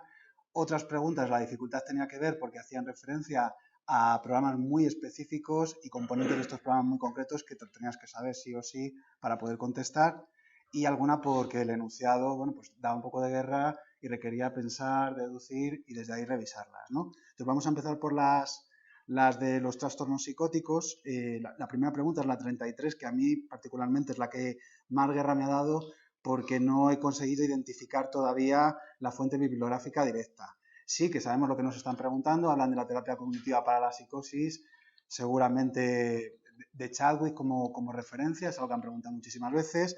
También sabemos qué es lo que nos están preguntando, pero cuesta identificar el término entre las alternativas de respuesta que se refiere al enunciado. En concreto dice, en la terapia cognitiva para la psicosis se propone una evaluación inicial donde se deberían identificar las señales que sirven para disparar las alucinaciones auditivas. Si el terapeuta pide a su cliente que intente avivar y reprimir las voces varias veces al día, ¿qué técnica está utilizando? Bueno, está claro que estamos trabajando la percepción de control sobre el síntoma positivo. Para ello, ¿no? Se trabaja desde esta perspectiva. Lo difícil es identificar el nombre. Nos dan autoinstrucciones, evaluación analítica funcional, verbalización concurrente y condicionamiento encubierto. Descartamos claramente condicionamiento encubierto y nos quedamos con otras 3, con lo cual ya nos obliga a responder. Ya si teníamos alguna idea de dejarnos esta pregunta fuera, la tenemos que contestar. La verbalización concurrente también se podría descartar porque se entiende por el término que hace referencia a una conducta que el sujeto ejecuta a la vez que aparece el síntoma positivo, ¿no? Pues por leer un libro o bien explicitar el contenido de la alucinación, pero en ningún caso intentar avivarla o reprimirla. Y las autoinstrucciones serían una alternativa a la que podemos estar tentados porque vamos a pensar que el sujeto utiliza su propio discurso interno orientándose a tratar de aumentar o disminuir el síntoma positivo. Sin embargo, no se explicita que esta sea la dirección en la que se vaya a hacer este intento. Dado que se hace un análisis funcional de la conducta con los antecedentes y los consecuentes, también se puede tratar de avivar o disminuir el síntoma sin ese discurso interno, sin esas autoinstrucciones, utilizando los estímulos del medio, con lo cual yo sería partidario de marcar la opción 2, la evaluación analítica, pero yo digo que entre la 1 y la 2 pues podríamos tener ahí bastante duda. Me parece la pregunta que, por lo menos a mí, la que más me ha costado, ¿no? La 34, una muy fácil sobre tratamientos farmacológicos, la clozapina y el efecto secundario más grave, evidentemente la granulocitosis. La 35, dentro de la terapia de aceptación y compromiso para la psicosis, es una línea terapéutica nueva, que es verdad que la teníamos en el material de la guía de tratamientos, pero no desarrollada, pero se puede contestar desde el conocimiento general del AD, ¿no? Y en este caso pues nos hablan de la desliteración de las palabras y lo asociaríamos al proceso de difusión dentro del AD, claramente la 1.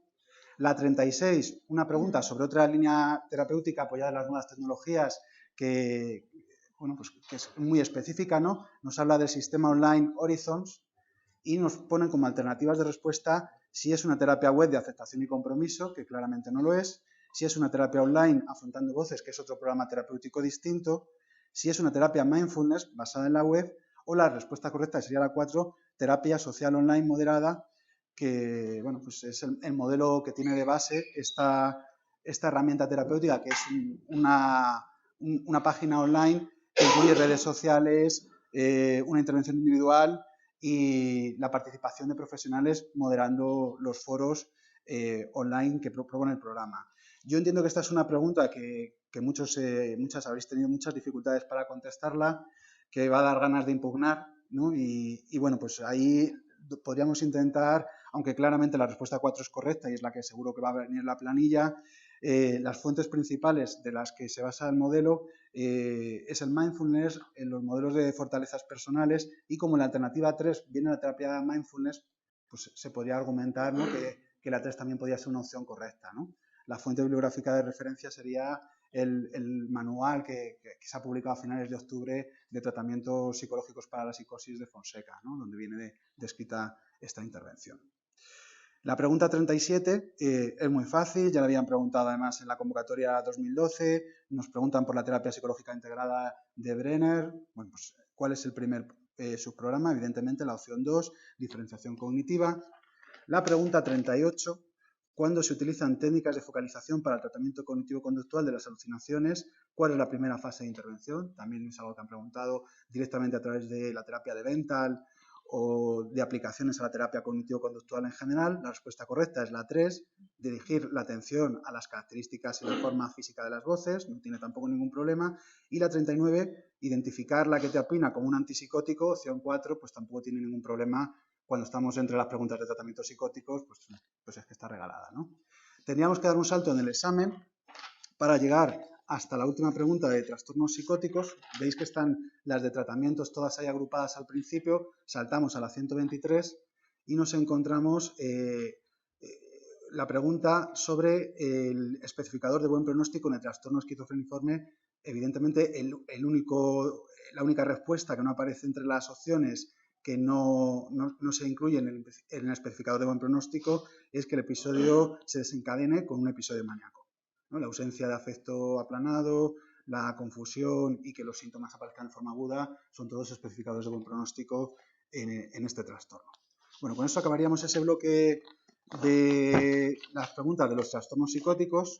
Nos vamos a la parte de las preguntas de ansiedad. Volvemos a la pregunta 42 y nos preguntan por el programa para el control del pánico de Barlow, un autor que han preguntado muchísimo con este programa. Claramente, la modificación que hace la última versión del tratamiento de Barlow es la introducción del reentrenamiento en respiración, la opción 1 de respuesta, por las críticas que se había hecho a la relajación progresiva en este tipo de aplicaciones. Una pregunta sacada literalmente del manual de Vallejo, ¿no? Que es una fuente que siguen utilizando mucho.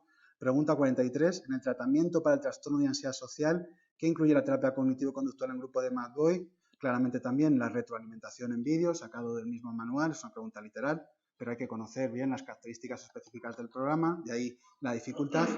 Y las dos últimas que nos quedan de tratamientos para la ansiedad hacen referencia al trastorno de ansiedad generalizada y al modelo de Dugas. La 44, ¿no? Es muy fácil, ¿no? Es algo que vemos muchísimo en clase y que, bueno, pues ya han preguntado también en el examen.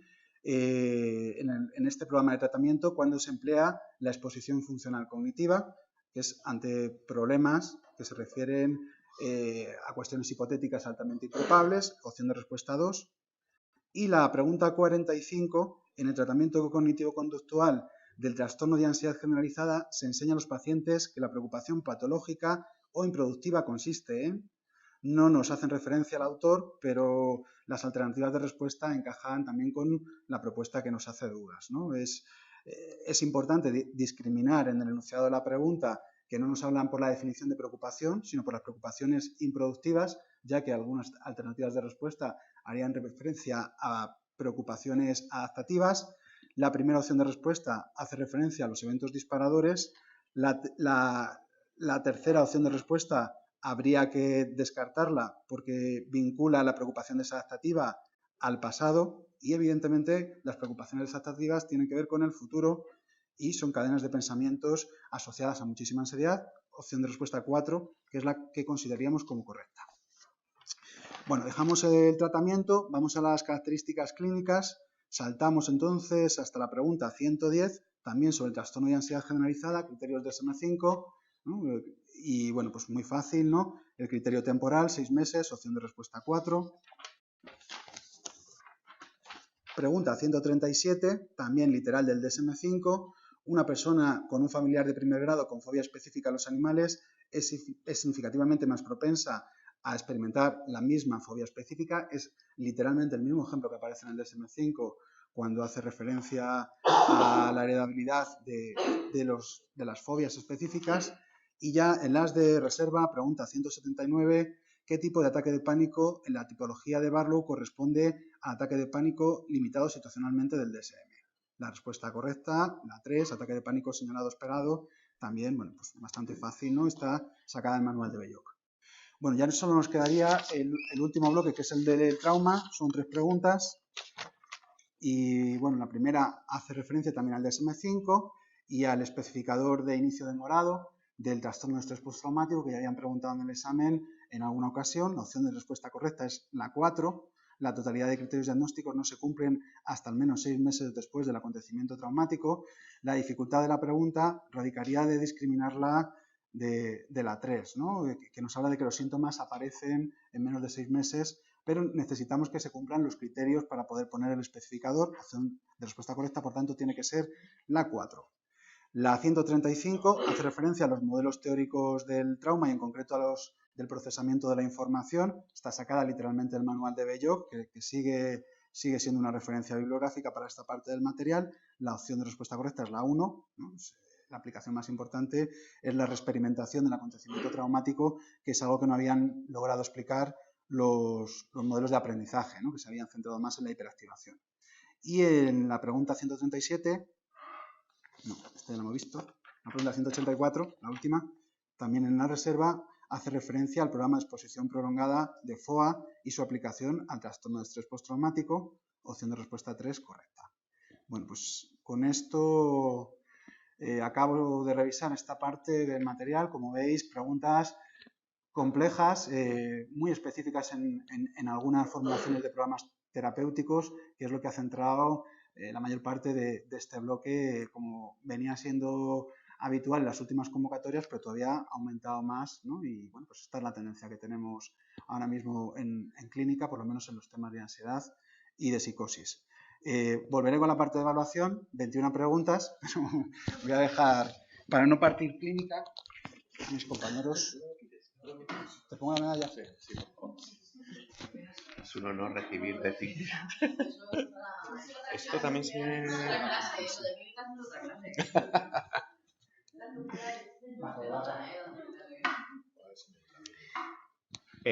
Bueno, pues yo me voy a centrar en los temas 6 y 8, trastornos del estado de ánimo y trastorno obsesivo compulsivo. Entre estos dos temas, casi un 10% del examen. Por lo tanto, son dos temas que, como siempre insisto en clase, es especialmente importante llevar bien. De los dos temas se llevan más preguntas trastornos del estado de ánimo, con 10 preguntas, de estas 17 son casi un 60%, y casi todas las de trastorno del estado de ánimo, 9 de las 10, son para depresión. La pregunta sobre el trastorno bipolar se relaciona con el tratamiento que veremos ahora. Y luego, en relación a depresión, aunque es verdad que la distribución es un poquito más variada, 5 de las 9 preguntas se relacionan con tratamiento. Luego hay una para diagnóstico, una para etiología y una para otras características clínicas. Por lo tanto, sí que es cierto, un poco en la línea en la que comentaba Javi, que el tratamiento está cogiendo mucho peso en relación a esto. En cuanto al TOC, se lleva 7 preguntas, como decíamos, en aumento en los últimos años. Este año se ha mantenido. Igual, de las 7, 6 trastorno obsesivo compulsivo y una en relación a la tricotilomanía. Y en relación a las 6 del TOC, va a haber 3 para epidemiología, 2 para tratamiento y una en relación a características clínicas del trastorno. El nivel de dificultad, pues yo también coincido con mis compañeros, me han parecido preguntas más complejas que otros años, mientras que otros años las preguntas de estos temas venían casi de forma literal en los manuales. En este caso, si bien se podían contestar con la información que teníamos y con el material de CD, sí que es verdad que se necesitaba una elaboración mayor y como afianzar conceptos de diferentes partes de la materia. Luego vamos a ir viéndolo. Luego, por ir pregunta por pregunta, empezamos con la 28, que es justo la del tratamiento de la fase maníaca en el trastorno bipolar.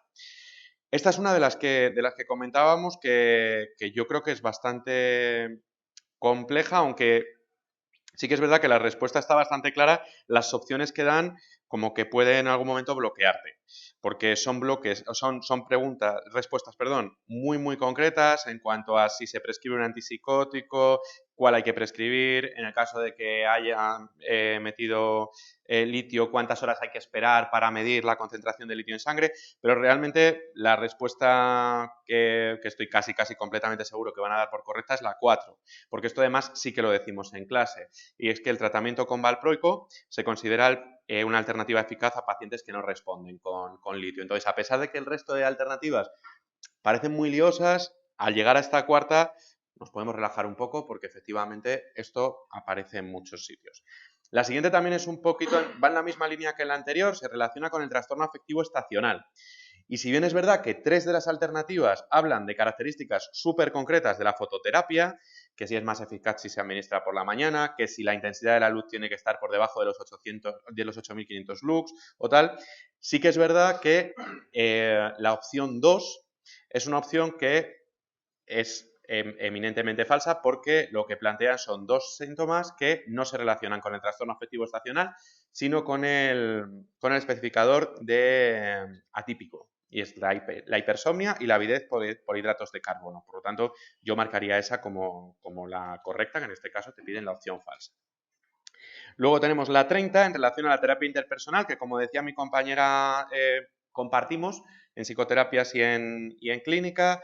En este caso plantea que qué caracteriza a la terapia interpersonal. Tendríamos la opción 4, sería la correcta, y es que se basa en el modelo médico de la enfermedad depresiva. La opción 1 habla de pensamientos automáticos, no es una terapia enmarcada dentro de las terapias cognitivas. La segunda enfatiza el papel de las experiencias interpersonales de la niñez. Si bien es verdad que se basa en la teoría del apego, deja muy claro en su manual y también en los manuales en los que se habla que se centra mucho más en el aquí y en el ahora. Y la 3, focalizarse en cambiar la personalidad, tampoco sería el objetivo. La 32 también tiene que ver con la terapia interpersonal, y esta es la pregunta que siempre insisto en clase, que cae año tras año, que son las 4 áreas de problema interpersonal, que es la opción 1. Saltaríamos a la pregunta 47, en este caso en relación al TOC. Sería cuál es el componente fundamental de la terapia cognitiva específica para el tratamiento del trastorno obsesivo compulsivo.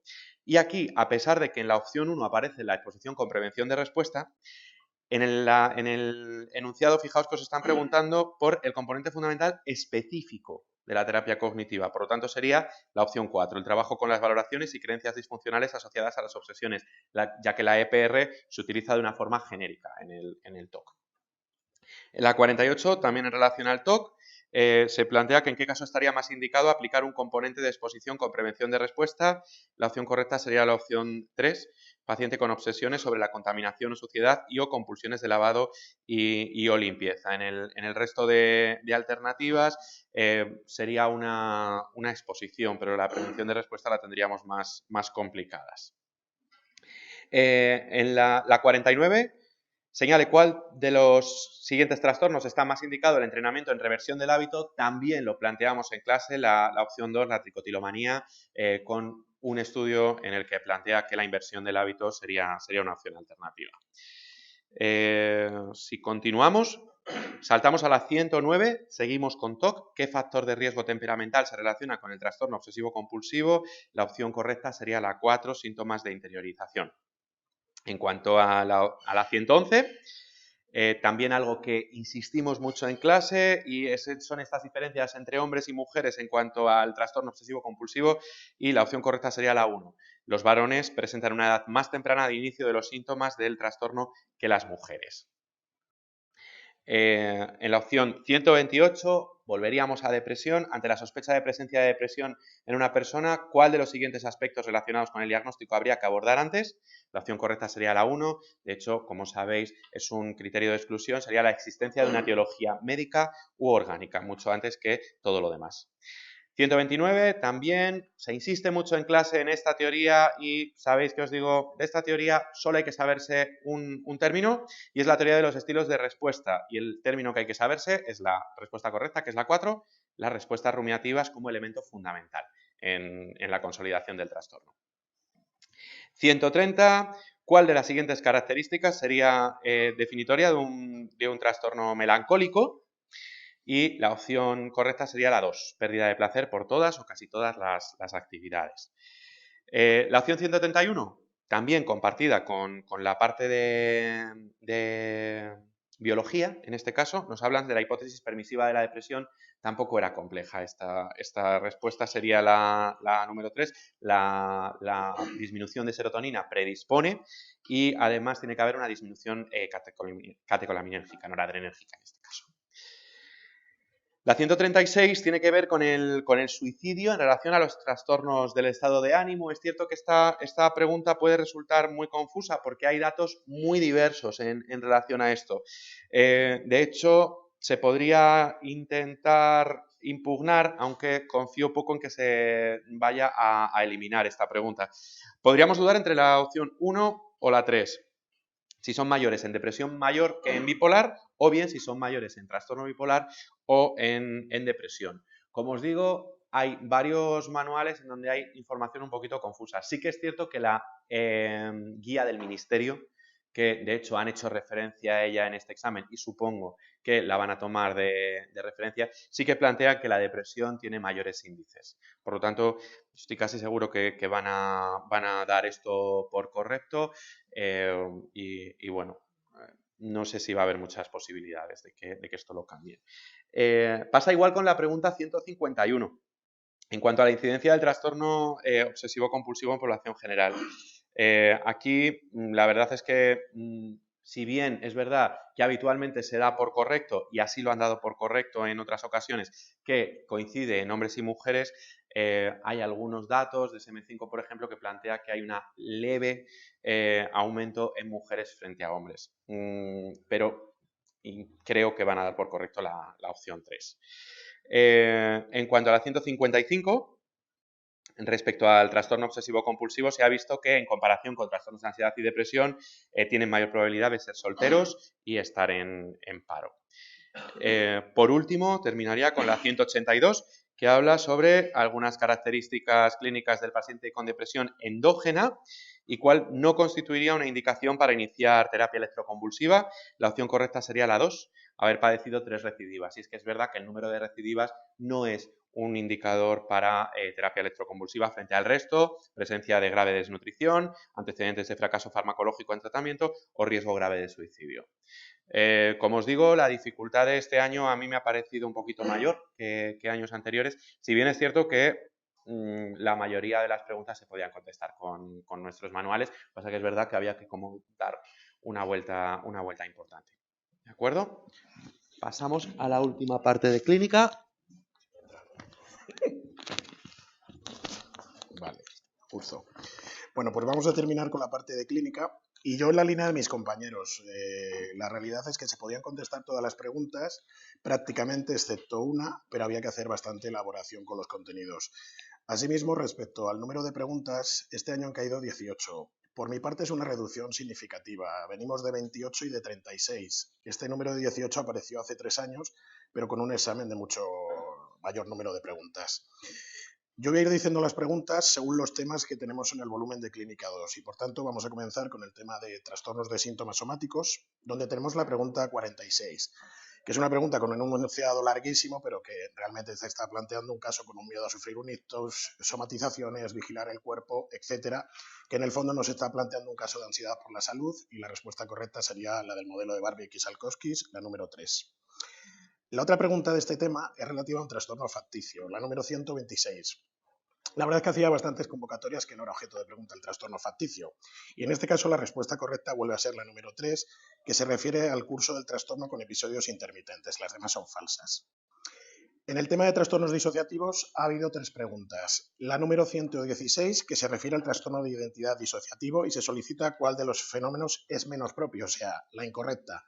En este caso la opción válida sería la 1, que simplemente se remite a definir una despersonalización, que si bien es una afección relativamente comórbida, no es algo definitorio del trastorno.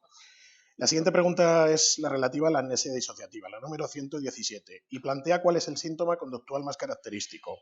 En este caso nos decantamos por las autolesiones e intentos de suicidio que figuran como uno de los antecedentes más habituales. Es la opción número 3. Por último, la pregunta número 154 se relaciona con el trastorno de despersonalización. Y hay una serie de opciones, pero en este caso nos decantamos por la número 3 como la correcta. Y esta opción se basa en que se asocian características como rumiaciones obsesivas y preocupaciones. En el caso de los trastornos de la conducta alimentaria solo ha habido 2 preguntas, que esto es bastante llamativo porque venimos de siempre entre 7 y 10 preguntas. En la primera de ellas, que es la 127, se solicita la respuesta correcta.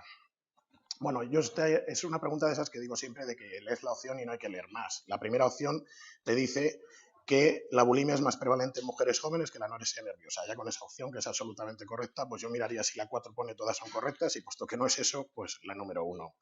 La otra pregunta, la 181, habla del tratamiento con antidepresivos en la bulimia frente a la terapia cognitivo-conductual. Esta es una pregunta literal, de manual. Planteamos la opción 2 como correcta por tener peores resultados que la terapia cognitivo-conductual. En cuanto a las preguntas de los trastornos relacionados con la sexualidad, la número 52 alude a la técnica de parada y arranque. Esta es cierto que es una técnica de eficacia tipo 1 en el tratamiento de la eyaculación precoz. Puesto que no aparece entre las opciones, sí que es cierto que es una técnica que puede ser extensiva para el trastorno de erección. En este caso sería la opción número 3, que habla del trastorno de excitación en el hombre. La pregunta número 53 plantea la comorbilidad de la depresión con diferentes disfunciones sexuales. En este caso, la opción correcta sería la que plantearía el deseo sexual hipoactivo, la opción 1. La pregunta 178, última del tema de sexualidad, plantea la disforia de género. La opción 1 no sería válida por referirse a que es una disfunción sexual. La 2 plantea un tema de meses diferenciales en niños y en adolescentes que tampoco es correcto. La 3 habla de la imposibilidad de aparición con un trastorno androgenital, que precisamente es un especificador el que puede aparecer un trastorno androgenital. Por tanto, la opción correcta es la número 4, que habla del criterio A1. Respecto a los trastornos relacionados con el sueño, aquí tendríamos cierta complejidad en alguna de las preguntas. La 112 sobre los terrores nocturnos. Bueno, esta no es la más compleja, sinceramente, porque simplemente la opción correcta sería la 3, que alude a su emparejamiento con el sonambulismo en el DSM-5. La siguiente pregunta del sueño, la 113, estaría relacionada con la narcolepsia y nos pregunta, es una típica pregunta, yo digo, de las de jugar con la ansiedad del opositor, porque empieza a nombrar una serie de pruebas que básicamente, si no estás metido en el mundo de la medicina, de la neurología, pues no tienes por qué conocer. Bueno, hay que dejarse llevar por lo que uno sabe. Yo siempre digo que sería la opción 3 con el test de latencias múltiples, ya que la tonometría es para medir la presión intraocular, la capnografía la medida del dióxido de carbono y el test de Romberg valora la propiocepción consciente. La pregunta 114 es para otro trastorno del ritmo circadiano, en este caso del sueño-vigilia, fase retrasada. Esta es una pregunta un poquito compleja, ¿vale? Vamos a plantear la primera opción como correcta, pese a que si los sujetos pueden ajustar su horario de sueño, la calidad del mismo no empeora. Pero partimos de que en general la gente no puede ajustar su horario de sueño y tiene que vivir en un mundo natural, con lo cual habitualmente las personas no tienen una buena calidad del sueño si tienen esta afección. Ponemos esta porque casi descartamos las otras. La opción número 2, no aportar el DSM-5 prevalencias, porque habla de que es el menos prevalente, pero es el único del que pone prevalencia, de otros dice que es desconocida, por tanto, en caso de que eligieran esa, sería claramente impugnable. La última pregunta del sueño tiene que ver con la apnea y hipopnea, que es la 115, y pregunta por el tratamiento eficaz. Esta sí que es literal del libro, sería la opción 3 correcta, la presión nasal positiva, descartándose los 2 fármacos que proponen y el neurofeedback. Finalizamos con personalidad, donde ha habido 4 preguntas. La pregunta 50, ha habido que buscarla bastante, plantea el principio de gradualidad. El contenido aparece en el libro de Tratado de los Trastornos de la Personalidad. La opción correcta que planteamos sería la 4. Podría haber alguna duda con la 1, pero en principio la 4. Promover cambios en los aspectos o manifestaciones más periféricas del trastorno. La pregunta 51 se refiere a la terapia de esquemas de Young y planteamos como correcta la opción 1 relativa a promover cambios en los esquemas tempranos o desadaptativos. La verdad es que esta pregunta es un regalo a la vista de que han aparecido aspectos más específicos de la terapia de Young en otras materias. La pregunta 134 es sobre el trastorno límite de la personalidad y su prevalencia DSM-5. Bueno, en realidad han preguntado 2 prevalencias, la 134 el TLP y la 153 el trastorno narcisista de la personalidad. A ver, las trampas, ¿no?, del PIR que decimos siempre. Te preguntan por la prevalencia DSM-5 y vas al DSM-5 y ni una sola de las cifras que tienes en las opciones de respuesta coinciden con las del DSM-5. Entonces tienes que ir al libro de Caballo, donde aparecen cifras que dicen que son del DSM-5. Bueno, pues Caballo avalaría que la prevalencia del trastorno límite de la personalidad, no el DSM-5, sería el 1,6%, opción 1 correcta. En el Caballo diría 2%, el DSM dice 1,6%, que no es exacto, pero es que esto es así.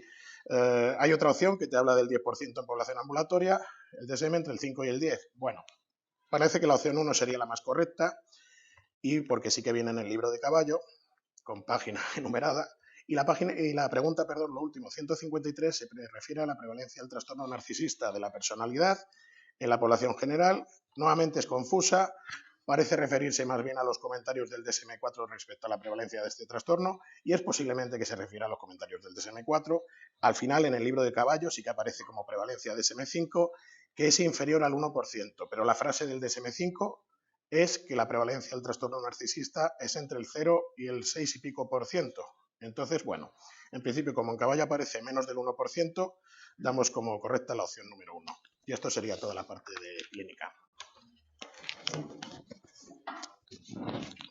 Bueno, pues Sí. Voy a volver con la parte de evaluación, que no ha tenido ninguna disminución en esta convocatoria. Han sido 21 preguntas del examen, que está en torno al número que nos encontrábamos en las últimas convocatorias, y afortunadamente la dificultad de las preguntas ha bajado respecto al bloque de clínica que estábamos comentando ahora, y han sido preguntas en general, ¿no? Hablando siempre en general, más asequibles, si hay alguna raruna, ¿no? Pero la mayoría implicaban conocer las características generales de las pruebas o bien centrarnos en pruebas pues, que trillamos mucho en el material, que ya nos han preguntado otras veces en el examen, sobre todo del área de la inteligencia. Precisamente el tema de la inteligencia es el que más han preguntado también en esta convocatoria, y en general de los 3 bloques que tiene la materia, fundamentos, principios y aplicaciones, la parte de las técnicas y es lo que más han preguntado, ¿no? Ese segundo bloque. Bueno, vamos a ir pregunta por pregunta. Pregunta 88, vamos a poder ir rápidamente porque ya os digo que no han dado guerra muchísimas, ¿no? La primera pregunta, el 88, hace referencia a la observación y en concreto a una técnica de observación que es el registro narrativo.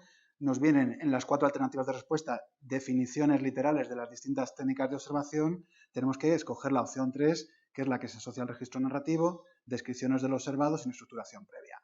La pregunta 89, seguimos en la observación. Cuando estamos evaluando la conducta del sujeto a través de la observación, ¿qué se recomienda para reducir el sesgo de reactividad? Y aparecen alternativas de respuesta, algunas de ellas sobre cuestiones que pueden ser recomendables en la observación, pero que no atienden a la reactividad. La única que hace relación a la reactividad sería la habituación, ¿no? Una descripción de la habituación aparece en la opción 2, respuesta correcta. La pregunta 90, ¿cuál de las siguientes es una técnica de evaluación proyectiva? TAT, opción 4, es la única opción de respuesta correcta. Pregunta 91, pasamos al tema de Wechsler, nos hacen referencia al WISE 4, pero es una pregunta muy fácil porque nos piden asociar el índice de memoria de trabajo, que es uno de los índices tradicionales desde el WISE 3 en la prueba, con los subtests de aritmética y dígitos, opción 3. La opción 4, cubos y matrices, habría que eliminarlo, que tiene que ver con organización visoperceptiva y razonamiento fluido. La opción 2, vocabulario y semejanzas, con el de razonamiento verbal. Y la opción 1, clave de números y búsqueda de símbolos, velocidad de procesamiento. Así que no hay lugar a dudas. Pregunta 92, los test psicométricos pueden clasificar el test en rendimiento máximo y rendimiento típico. Todas las opciones de respuesta, menos la 4, hacen referencia al rendimiento máximo, ¿no? O bien por potencia o bien por velocidad, el mejor nivel del sujeto, menos la 4, que nos dice que el sujeto debe valorar la manera habitual de proceder, ¿no? Que es, bueno, lo que es una prueba de personalidad de rendimiento típico. Opción 4, correcta. La pregunta 93, volvemos a la inteligencia, a las escalas McCarthy, que junto con las de Wechsler son las que más han preguntado siempre en el examen PIR, con lo cual pues no nos pilla descolocados, ¿no?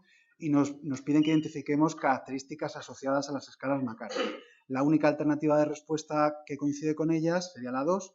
Dice, son adecuadas para evaluar a niños muy pequeños, pues si el rango de edad es de los 2 años hasta los 8, ¿no? Nos encaja ahí. Y la segunda parte dice, con dificultades de aprendizaje, ¿no? Que es una de las ventajas que tienen las pruebas McCarthy respecto a las de Wechsler. Y bueno, además es algo que han preguntado otras veces en el examen, así que tampoco nos vamos a enredar en esta pregunta, opción 2. La pregunta 94, la evaluación de la personalidad se ha hecho desde distintas teorías, desde las factoriales, el test más representativo que ha inspirado a otros. Bueno, podríamos pensar que podrían aparecer varias teorías factoriales, ¿no? De 3 factores, de 16, de 5, que podrían encajar ahí, pero nos lo han puesto fácil en la pregunta porque aparece el 16PF de Cattell y en el resto de alternativas de respuestas aparecen o pruebas por criterios empíricos no factoriales como el MPI o pruebas derivadas del propio Cattell como las pruebas de Gordon, ¿no? Entonces, opción de respuesta correcta, también muy fácil, la 2. Pregunta 95, ¿qué instrumento para factor G se ha desarrollado? La única opción de respuesta correcta que hace a medidas del factor G, la 4, matrices progresivas de Raven, el resto hace referencia a pruebas de inteligencia donde pesa más la inteligencia cristalizada como el Stanford Binet o la Wechsler, así que también es otra bastante sencilla. La pregunta 96, la entrevista diagnóstica DIS, que ya lo habían preguntado en el examen, por otro lado, proporciona información y habría que clasificarla en función del tipo de estructuración de la entrevista. Es una de las poquitas que tenemos con formato estructurado en el material, la mayoría aparecen con formato semiestructurado, así que, bueno, pues es fácil, ¿no?, situarla en la opción de respuesta 1, entrevista estructurada.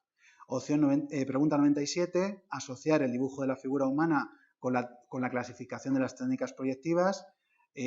Han preguntado en esta convocatoria otra pregunta más que hace relación con situar un test de dibujo, el test del árbol, también con esta misma clasificación, y en ambas la opción de respuesta es la que habla de técnicas expresivas. En la pregunta 97, opción de respuesta 4. Pregunta 98, volvemos a la observación, nos hablan del método de intervalos y nos preguntan por el muestreo de intervalo completo o total. Y bueno, pues nos explican cuándo hay que utilizar el proceder en este intervalo completo total. La opción de respuesta correcta sería la 3, cuando la conducta no se registra si no se produce durante la totalidad del intervalo de observación. Es una pregunta más fácil que la que nos habían hecho en otras ocasiones sobre el muestreo de intervalos, que tenía más que ver con el campo de aplicación. Aquí es el criterio de utilización, que es algo que no da lugar a dudas, con lo cual pues es una pregunta también bastante fácil, ¿no? Pregunta 99, aquí ya nos metemos en pruebas con nombre y apellido menos conocidas, alguna de ellas, ¿no? Y son pruebas de inteligencia y nos preguntan que cuál de ellas permite medir la inteligencia según la escala verbal y la no verbal. Tenemos el CABIT de Kaufman, el KBC de Kaufman también, el Tony 2 y las escalas McCarthy. Claro, las de Kaufman tienen la posibilidad de evaluar el componente no verbal, pero que nos proporcione dos escalas, una verbal y una no verbal, solo va a ser el CABIT. La KBC permite una diferenciación en función de procesos secuenciales, inteligencia cristalizada y conocimientos académicos, que no se corresponde con esta dicotomía. El Tony 2 directamente es inteligencia no verbal, con lo cual había que descartarlo, y las escalas McCarthy bueno, pues incluyen psicomotricidad, razonamiento y otro tipo de componentes. Así que la opción de respuesta sería la 1, CABIT de Kaufman.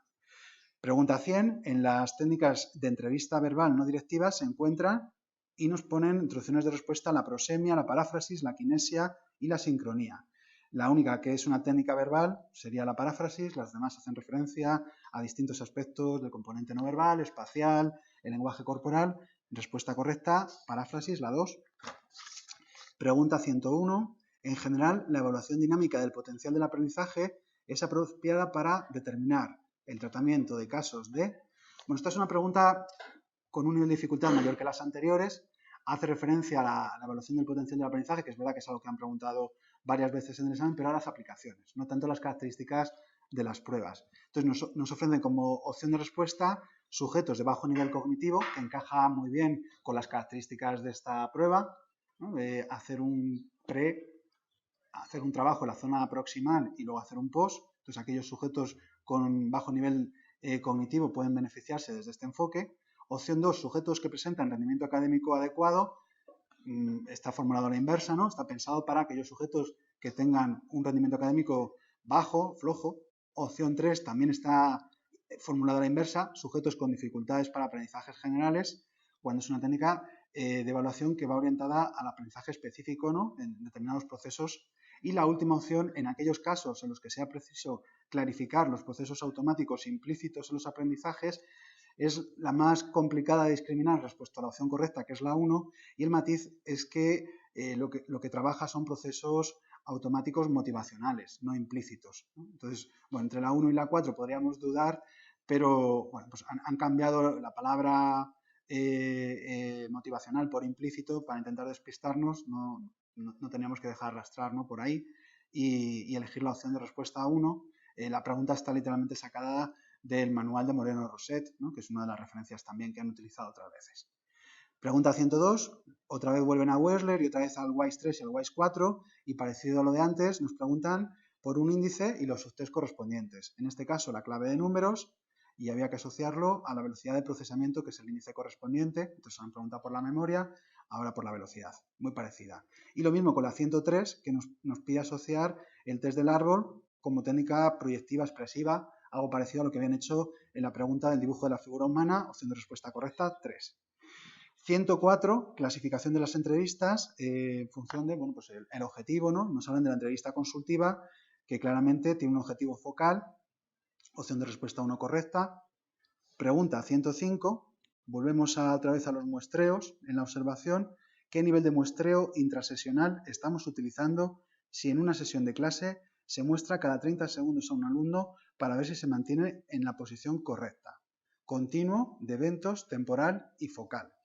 Bueno, esta pregunta hay que tomarse un tiempo para no dejarse uno llevar por el ímpetu que hace que pongan en el enunciado 30 segundos e irnos rápidamente a la opción de temporal, porque nos estaríamos obviando la última parte del enunciado de la pregunta, que lo que se trata de registrar en este procedimiento de observación es la posición correcta que mantiene el alumno.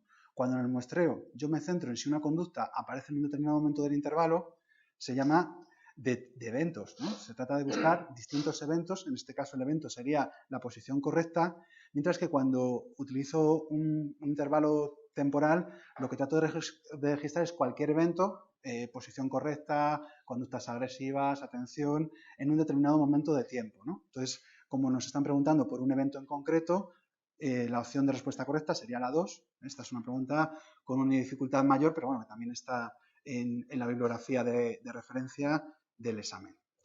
Pregunta 106. Esta no sé dónde la han sacado.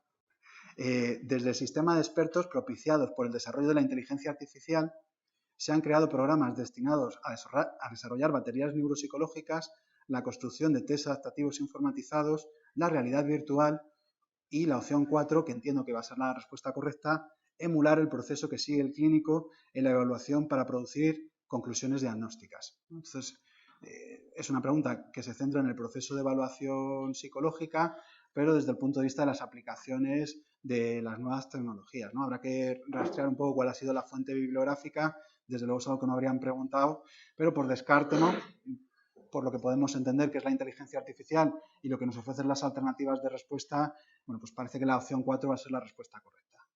Pregunta 107, volvemos a Wechsler, y en este caso preguntan por la prueba de Wechsler para población preescolar, el WIPSI-4, y es una pregunta complicada porque sabéis que esta prueba de Wechsler es la única que tiene una variante en función de la edad del niño con distintos formatos de aplicación, y nos preguntan precisamente por esto, ¿no? Para los niños más pequeñitos, con el formato para los niños que tienen 2 y 3 años, ¿no? Menores de 4 años, ¿cuál de los test que nos ofrecen las alternativas de respuesta se incluye? Opción 1, test de dibujos. Opción 2, aritmética. Opción 3, búsqueda de animales. Opción 4, test de semejanzas. Bueno, claramente descartamos aritmética, pues no vamos a poner a niños de 3 años con la aritmética.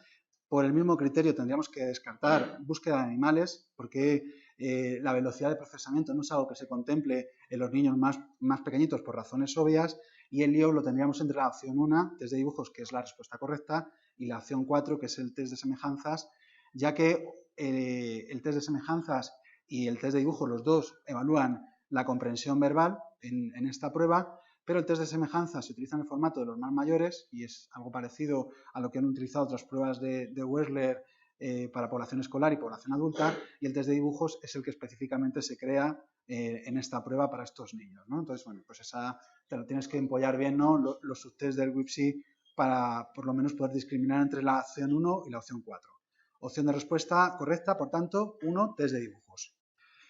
Y la última pregunta, técnicas objetivas, evaluación psicofisiológica, ya nos lo preguntaban también en la última convocatoria, nos preguntaban por las fases del polígrafo en la última convocatoria, en este caso especifican la aplicación del polígrafo a la actividad electrodérmica y, bueno, qué parámetros se utilizan más frecuentemente para medir la conductancia de la piel, además de la amplitud de respuesta.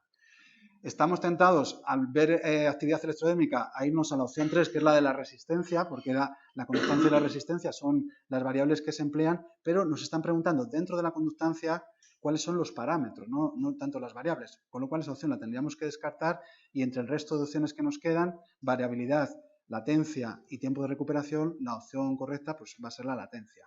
Opción 2.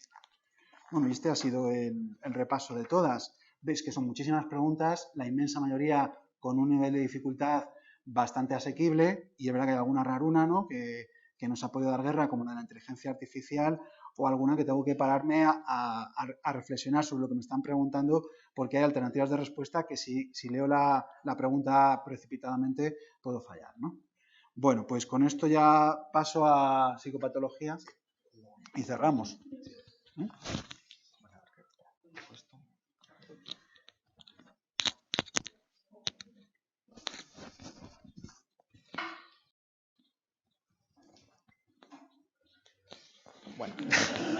Lo voy a comentar así, si tampoco. Las preguntas de psicopatología han sido relativamente sencillas comparada con el nivel de dificultad de algunas asignaturas, ¿vale? A ver, os cuento, ya para terminar queda el área de psicopatología y luego un par de aclaraciones o observaciones de las cosas que habéis preguntado, fundamentalmente de experimental y de alguna pregunta que se nos ha traspapelado, ¿vale? Psicopatología, un área sencilla, 14 preguntas, más o menos una reducción proporcional al número de preguntas, donde los temas 6 y 8, sensor-percepción y pensamiento, han vuelto a ser pues, los temas más importantes. Ya sabéis que en la convocatoria anterior el tema 8 fue el que repentinamente tuvo muy pocas preguntas y este año ha vuelto a ser uno de los dos temas que más han preguntado. La única dificultad en las preguntas de psicopatología es que han preguntado sobre algún término de la psicopatología clásica, pero que lo tenemos definido y desarrollado en el apéndice de psicopatología sin ningún problema. La primera pregunta, la 124, justo hace referencia a uno de estos términos, que es el paralogismo, ¿no? ¿Cómo se denomina el fenómeno en el que una palabra existente se le da un significado diferente al que realmente tiene, ¿no? La respuesta correcta es la 3. En la 125, pues nos preguntan sobre el síndrome de los dobles subjetivos, que hemos hecho varias variantes en todos los simulacros, ¿no? Aquí la única diferencia es con el síndrome de intermetamorfosis, ¿no? Todas estas preguntas, ¿no? De que en clase los compañeros creen que son unos, que son otros, ¿no? El síndrome de los dobles subjetivos es cuando un paciente está convencido de que otra persona se ha transformado físicamente en sí mismo, ¿vale? Bueno, nos pasamos a la siguiente, pregunta 133 sobre las imágenes alucinoides, una característica muy sencilla, se producen en ausencia de estímulos concretos que los activen. En la 140 es una pregunta que ha caído en muchas ocasiones, un concepto muy repetido, que es la definición literal de confabulación, la distorsión de la memoria en cuadros de origen orgánico, etcétera, etcétera, sin intención de mentir. En la 141, pues un ejemplo que ha caído en simulacros, que hemos visto en clase en repetidas ocasiones, que es un ejemplo de alucinación cenestésica, ¿no? Es cuando un paciente tiene una vívida sensación de que sus venas se están enrollando dentro de su cuerpo. En la 142 la pregunta es sencilla, no hay ningún problema, quizá hay una pequeña errata a nivel tipográfico, pero que se entiende perfectamente. Dice el enunciado, ¿cómo se denominan las imágenes anómalas que se pueden percibir en los momentos de transición de la vigila al sueño? Es vigilia, ¿vale? Eso no cambia para nada. Aquí la diferencia habría que entre la 1 y la 4. Hipnopómpicas es al despertar, sueño, vigilia. La respuesta correcta es la 3. Imágenes hipnagógicas es cuando nos estamos durmiendo, ¿vale? Seguimos con las preguntas. La 143. ¿Cómo se denomina la utilización o creación de palabras raras cuyo significado solo conoce el individuo? Neologismos, ¿vale? La respuesta correcta es la 3, ninguna de las otras es posible. La 144 es una pregunta prácticamente literal, muy parecida a la convocatoria anterior. Definición literal de disartria, ¿no? La dificultad para articular y expresar palabras producidas por lesiones en el sistema nervioso. La 145, una de las preguntas que decíamos que llevábamos tiempo sin que cayeran preguntas sobre la clasificación de Jaspers, delirios primarios, delirios secundarios, había 4, percepción, intuición, recuerdo y atmósfera delirante, pues nos han puesto un ejemplo de percepción delirante, ¿no? La afirmación, la presentadora de televisión quiere avisar de que corre un grave peligro y por eso ha puesto un vestido verde, o del color que sea, ¿vale? Este era verde, ¿no? Es decir, pues es percepción delirante, ¿vale? La pregunta 146, bueno, pues un ejemplo de las preguntas típicas de psicopatología, definición y clasificación, aquí es de clasificación, ¿no? ¿Cuál de las alteraciones se considera una distorsión perceptiva? La única distorsión perceptiva es la respuesta correcta 1, la dismorfopsia. Imagen hipnagógica, pseudoalucinación y autoscópica son engaños. La 147 es un concepto que ha caído en las últimas dos convocatorias, otra vez la definición literal de alucinación refleja. Respuesta correcta la 2, cuando una experiencia perceptiva se mantiene y o activa a pesar de que el estímulo inicial que lo provocó ya no está accesible a los sentidos. La 148, un concepto de la escala de Andreasen, ¿no? Que nos había abandonado en la última convocatoria, bueno, pues por fin ha vuelto, ¿vale? 148. ¿Cómo se llama la alteración en la que el paciente para de hablar a mitad de la frase, cambia de tema en respuesta a estímulos inmediatos, por ejemplo la corbata del entrevistador o que suena el teléfono o cualquier cosa, ¿no? La respuesta correcta es la 4, habla distraída. La 149, la flexibilidad aérea, el negativismo, la catalepsia, que están presentes como un síntoma en la catatonia, que aparece como un cuadro diferenciado en el DSM-5, se manifiestan respuesta correcta es la 1, cuando el paciente es inducido a realizar ciertas acciones o movimientos. Y la 150 es una pregunta sobre la clasificación de los trastornos de la memoria que hemos repetido insistentemente en los simulacros, y es cuál se considera una paramnesia del recuerdo, a diferencia de las paramnesias o distorsiones del reconocimiento. La única paramnesia del recuerdo es la 2, la confabulación, ¿vale? Un par de aspectos, ¿no?, que me han dicho los compañeros según estábamos haciendo el comentario. En la pregunta 151, que la habíamos comentado y según la estábamos comentando, bueno, os comento, en la respuesta correcta habíamos dicho que era la 3 pensando en el trastorno obsesivo, pero es que hace referencia al trastorno obsesivo de la personalidad, ¿vale? Entonces en la 151 eso cambia, la respuesta correcta sería la 2, ¿vale? Y la 152, que aunque no la hemos comentado para que no vuelvan a salir los compañeros, que es una pregunta que estaba ahí a medio caballo, ¿cuál de las siguientes anomalías neuroanatómicas y neurofisiológicas no es propia de la esquizofrenia? Pues la respuesta correcta es la 1, ¿vale? La disminución de los surcos corticales. En psicopatología yo creo que, vamos a ver, ya no hay más preguntas, ¿vale? Antes de terminar, habéis hecho alguna pregunta, un par de cosas, algo sobre experimental que os quería comentar Verónica, y luego ya os voy a comentar yo 2 cosas, nada más. Ahí lo tengo que coger con la mano. ¿Los cojo yo si quieres? Sí, por favor.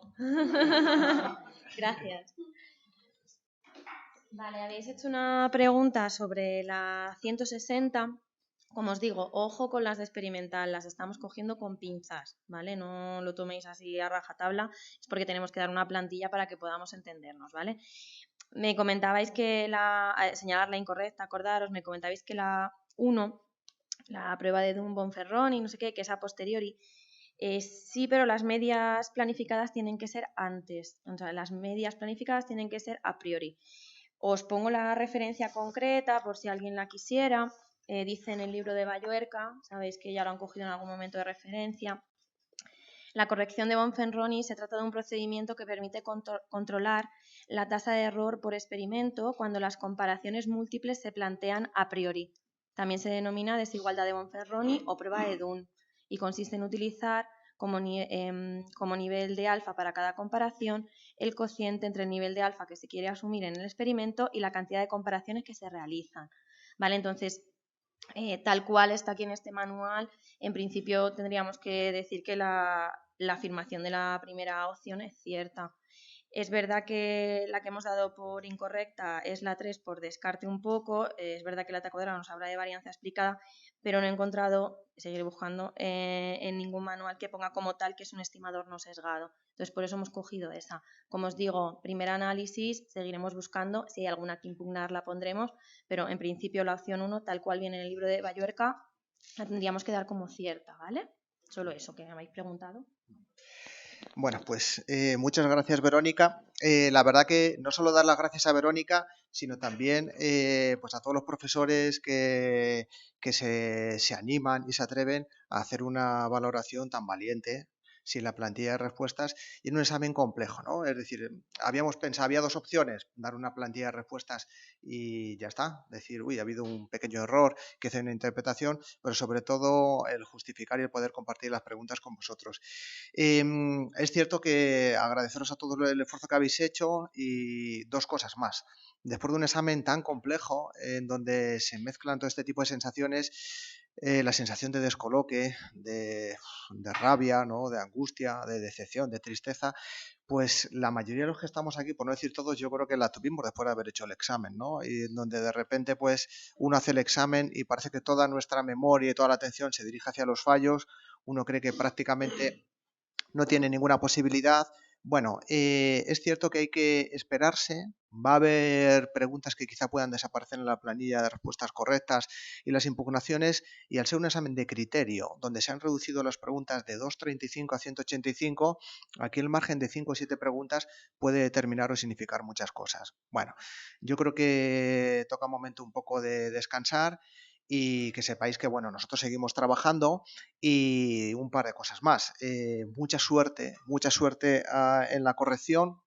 Ojalá esa puntuación que podáis tener refleje todo el esfuerzo que habéis hecho y que sepáis que, bueno, yo me presenté al examen del PIR hace mucho tiempo, pero si me lo tuviera que volver a preparar, ¿no? Y ver cómo me explican los profesores y cómo justifican estas cosas y estas respuestas, pues la verdad que, bueno, me arriesgaría a preparármelo con ellos, ¿vale? Es decir, bueno, entonces, bueno, gracias, que tengáis muchísima suerte y que sepáis que nosotros seguimos trabajando y actualizando constantemente pues toda la información y que podéis tener todas las herramientas disponibles para trabajar.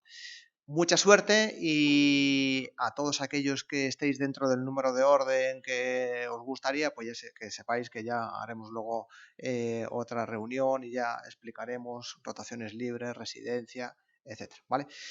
Que descanséis y suerte.